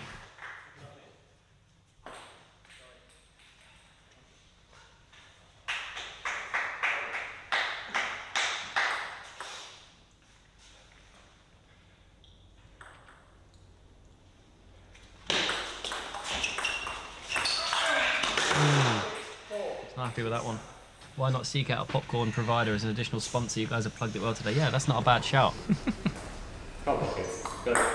We are searching for some big sponsors for next season, so yeah, could be on the cards. Who knows? Yeah. Popcorn or whatever Victor's got in his bag. Yeah, whatever Victor's had for lunch, we can have that as a sponsor. Definitely a foot-long meatball sub, I reckon. Yeah, there's a good chance. This is a really key point. Oh! Trying to keep up. What a point! Victor! Wow. Victor had to rearrange the court to stay in that point. Pocket for in the chop block. It's off the back, he's kicked that so heavy. Bang! Look at the Dane scared in the background. The Dane is terrified, wow. What a great point. That is what table tennis is at the highest level in Britain. Back and forth. 6-6.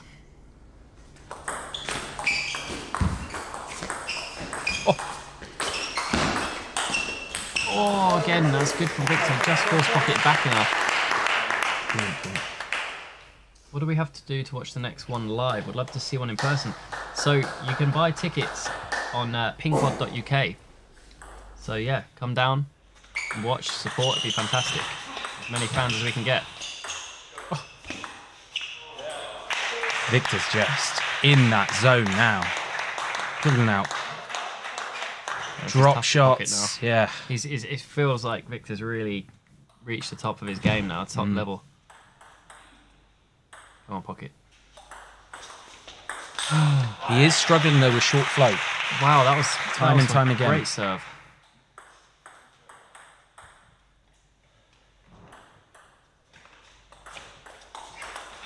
That top edge. It's Oh! on, it's on. It's all still there. It's back in it. Oh, it's a timeout. Victor calling a timeout.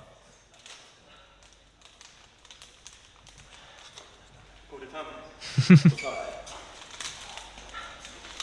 timeout here. Someone said, wait, why am I clapping as if I'm right there? I know, you just get so into it. It's just fantastic. Time out then, 8-all. Big. Victor's got 2 serves to come back to the table with. This is massive. I think Pocket here's just got to be decisive. What he doesn't want to do is just get in 2 minds and give Victor that chance to go for the big one early. He needs to be decisive, either push real long and aggressive or make sure that ball's tight, one or the other. Yeah. Get stuck in the middle and it goes half long and then Victor is all over you like a rash. Yeah. What do you think the team talk is for Victor?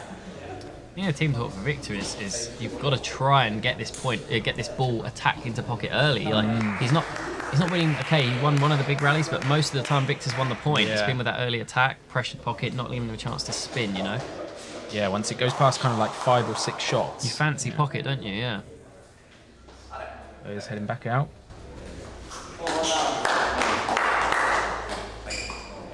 Cole, big effort. Oh. You can hear the gaffer there on the sideline saying, "Come on, big effort."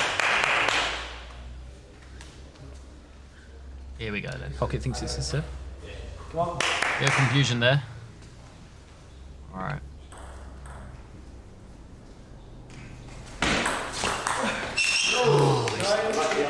Just try to be brave with it, to be fair. It's just drifted it long, but it's probably the right thing. Don't let Victor play from that backhand corner. He tried to get him out wide, but yeah, just a bit too much on it.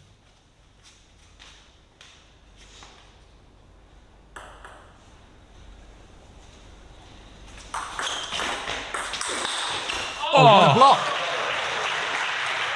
Return to sender. Let's have a look. I think Victor thought he had that wrapped up with that early attack. Popped up Bang, a bit. bang. Look at that. Pocket just read the direction early. Crowd loved it. 9-all. Come on, Short Pocket. float. I think so. Short float to the forehand would be what I'd go for here. Yeah. Pocket's had success with that before. Let's see. He has. Drifted. Pocket's just so confused there as to how the serve went long. Victor's got a smile.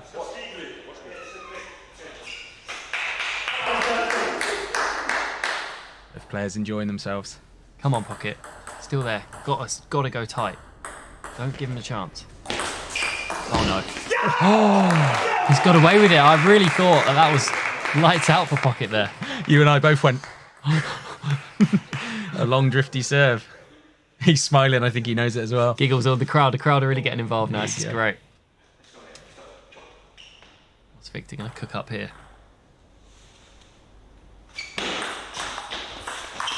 Oh! It's a great receive. This is tense. Pocket there, just muttering under his breath. He could probably, don't know if you caught that, he just said, I just need to get it short.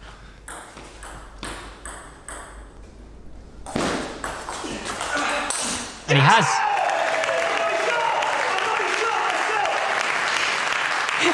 That's a fantastic reaction from Pocket there. He just showed and said, yes, I got it short, come on. Amazing. We are going to the fifth. This is great. What entertainment. We are going to the fifth with two big shot makers. Ah, it's great to watch. You couldn't ask for it to finish in a better way. Yeah, let's see then. I think Victor's thrown in quite a few float serves as well. Short into Pocket's forehand. Pocket's then coming across and playing the backhand and trying to get them cross court. He does tend to serve a lot of float, Victor. Can you see Victor? Let me just show you on the... He's just gone walkabout. Press the buttons. He's just... Look, what has he got? We need to know what that is. Oh, yeah, no, he's got a drink there. It's an apple juice. Yeah, it's an apple juice. Diagnosed, everyone, it's an apple juice. So now we know if you want a backhand like that, we know what you got to drink. Getting a couple quick comments here while we're in the set break here.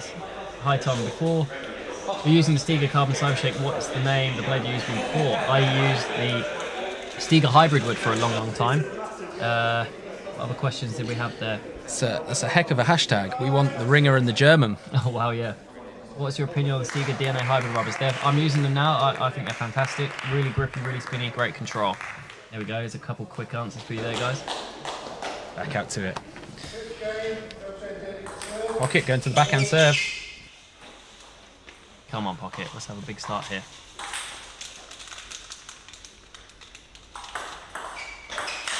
Yeah. Again, short float, it pops. You can get in off that. That was good.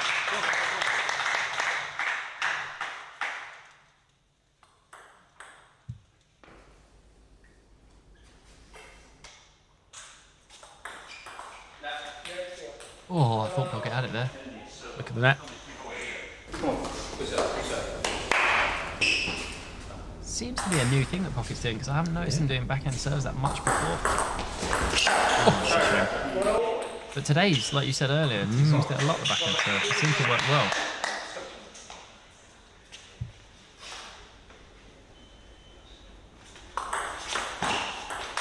That's a great receive. Hacked it long, deep into the table. Just puts that bit more doubt in Victor's mind as to how hard he can go. Nice, again, good spin. Yeah.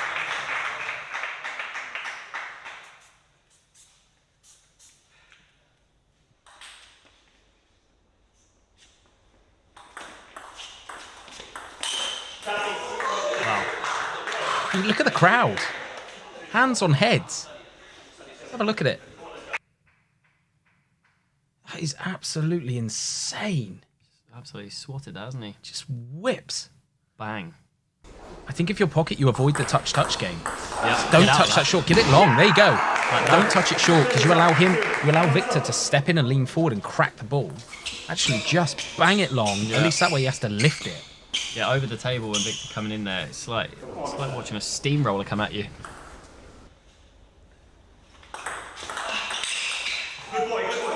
That's not far. Pocket then, Absolutely with the early switch. 5-2 up.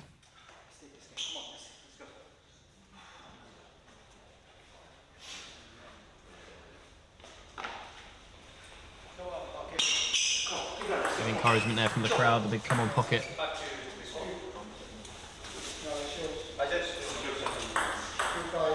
Get on the receive.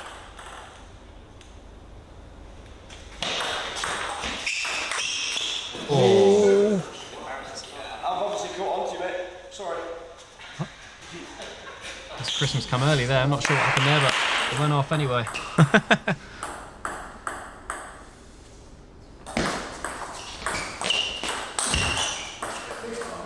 That's a good counter. It was a heavy spin from Pocket. He managed to just cover that counter over there. 6-3.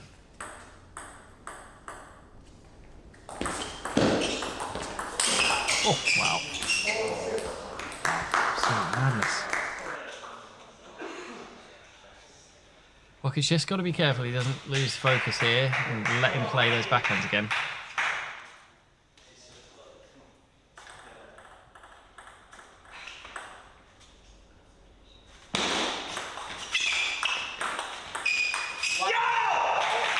Big choke from the Pocket. Yeah, it's pumped. Again, it wasn't a great serve receive, but at least it went long. Yeah, wasn't Victor that can't just drifty lean forward. short one.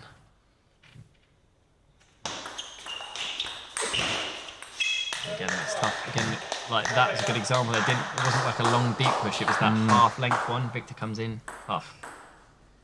Big 2 points here. Pocket needs one of these at least. Keep that margin of safety.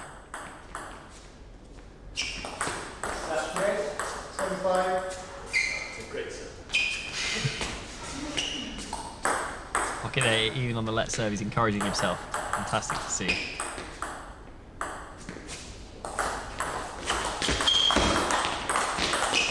Every time there's a touch rally, Victor's winning it. No, He's right. so much stronger when he can attack leaning forward when the ball's short on the table. It's really tight now, isn't it? What do we think, guys? Which way is this going to go? Oh, that's The long great. serve. The clever. Look at the chairman smiling in the background. Yeah, he's loving life down there, the chairman.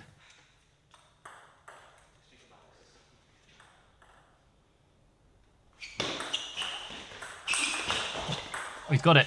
Oh, that's unbelievable. The only place it could have gone, and he No. managed to get it there. Exactly, yeah. Victor was still on in a different postal code there.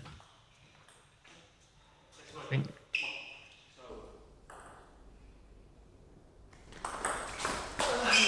Oh, I thought Pocket had that. He picked it well. Insane. Still 2 on the serve for Pocket now, though.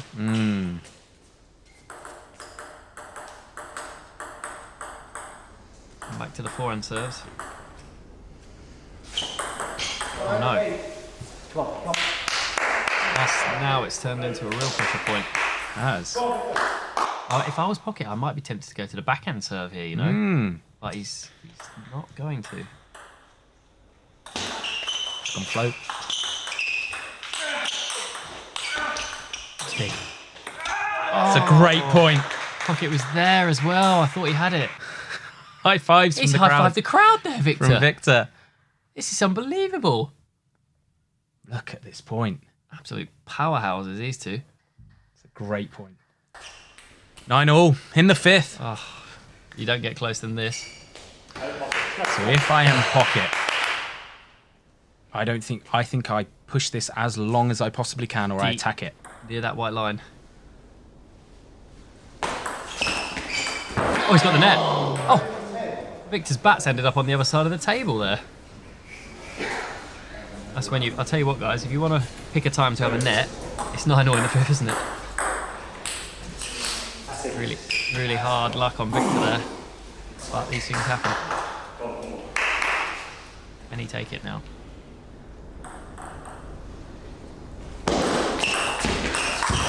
Oh, that was a good serve from Victor. I think Pocket expected the short, and it was almost a long, skinny backspin one. And again, like Pocket's receive just that kind of half long anything. Again, put a towel over the side of the table that's closest to the net and land it in that deep zone. Because when he can lean forward, Like that, again, that serve he just hits drifted. rockets. Now Pocket's going to really have to be brave on this return. Yeah, you cannot drop this thing short or half long. It has to go long. You either attack it Come on, Pocket. or you chisel it. You might have to be brave and go for like an aggressive backhand flick if it is that float serve.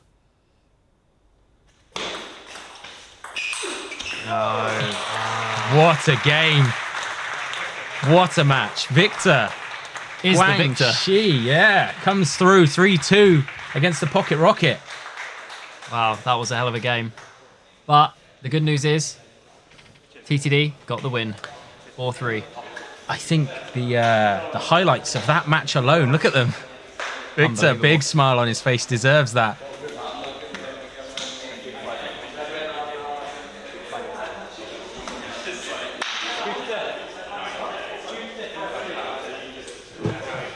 There we go, guys.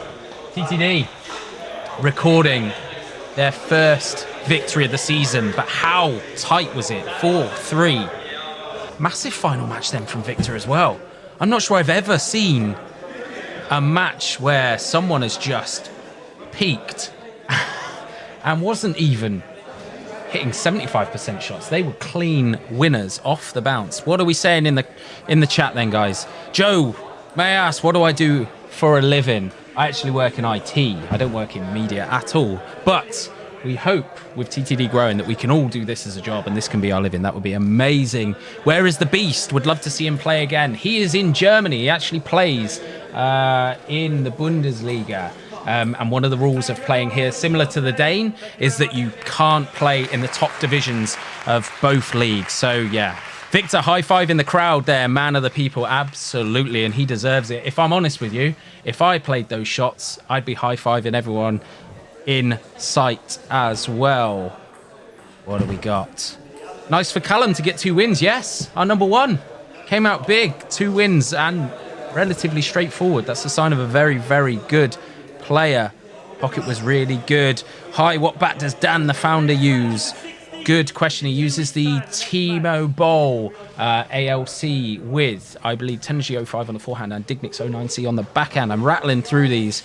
Would love it if you guys could do this all as full-time jobs. That would be epic. It would. Here he is, the man. Oh, what a day. The moment. You don't even take the headset off, headband off when you're not playing. No, this headband adds 10% to your game. Well, actually not today, not in my last match. But no, Danny Badger will play well. No, it was a good game. Thanks everyone that's tuning in. Hope you enjoyed it. Talk to me, because I know I've seen some of the questions about when can they expect to see us next. What's the next fixture? Deload, no. Can't. The knockout. Look. Aha, 16th. North Ayrshire. Yeah, next match, home, 16th December. Big game, big game. Make sure you tune in for that one, guys. And we've got the knockout coming out very soon as well on the YouTube channel. So yeah, it's going to be fun. Yeah, so knockouts tomorrow. Everyone's getting very, very excited.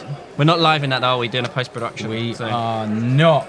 Yeah. What else for our known fixtures have we got left? Where can we see you? Well, we know that anything home, you can catch us on. Joe, you're all over it. You've got it all, Joe, here. Have you noticed, guys? I'm trying to load him up with questions, and he's like, what? Joe, sorry, I haven't blazed. Blimey. So, North Ayrshire, 2 weeks' time, December 16th, at home, will be streamed in exactly the same place. So make sure you subscribe. Make sure you got your notifications on. We will do exactly the same thing, and we would love to see you there. You can also catch that on TTE.tv. You can catch all of the fixtures from all of the matches going on this weekend on TTE.tv. So definitely worth getting signed up there. Then you head away to Bats, right? That's it. Bats away, which is going to be a tough one. I'm going to send out the first, second, and third player. Pocket, most likely Tom will be playing that one. Callum and Pocket. Yes, January 13th. So that will only be streamed exclusively on TTE.tv. So you need to get signed up for that one.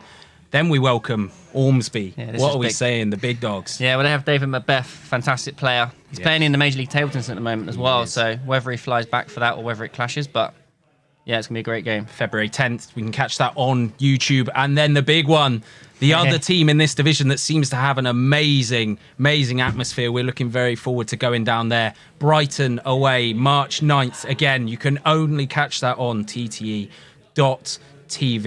We're looking forward to it. Yeah. Massive game. That's got Will Bailey. Will Bailey? The golden boy. There you go. Absolutely. Well, Joe, thanks for hosting and just smashing it as always. It's been a pleasure. No, it's smashing it. It's fantastic. Yeah, really good day's table tennis win. And we got the win. We're on the scoreboard now. We're on the league table. We got the win. Yes. Okie dokie. Rogette's trying to get in camera here. He's been off camera all day and now he's trying to sneak behind production. Roger, get yourself in. What's going on? How's the stream been going? Yeah, it's been going great. Yeah, happy with it all? Yeah, we're... So what? 500 users are online. That's pretty impressive every second.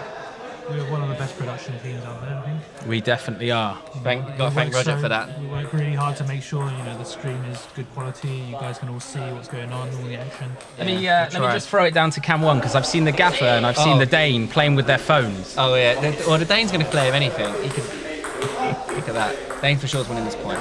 No way Gaffer's winning this point. Come on, Dane, don't let me down. Look at this. Hey, Gaffer's. Ah, here it is. It's fantastic. All right, time to sign off. Yes. You got any final words? Look, thanks for following. Thanks for watching the team and supporting us. And yeah, let's just keep going. We got the first win. I'm happy. Till next time. And you're going to see a roundup video. We've been watching the junior editor running around with the gimbal today. Yeah. So that's going to come out in probably like a week's time. The highlights of this, like a 20-minute highlights version, which is going to be fantastic. All right. It's been a pleasure, guys. Thank you so much. We'll see you later. See you soon. Cheers, Joe. Cheers, man.